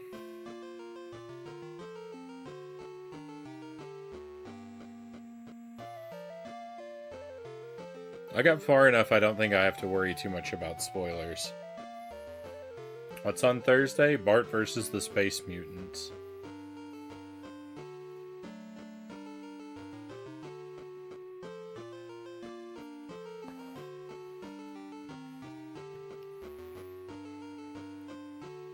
Good night, my friends. Thank you one last time for being here.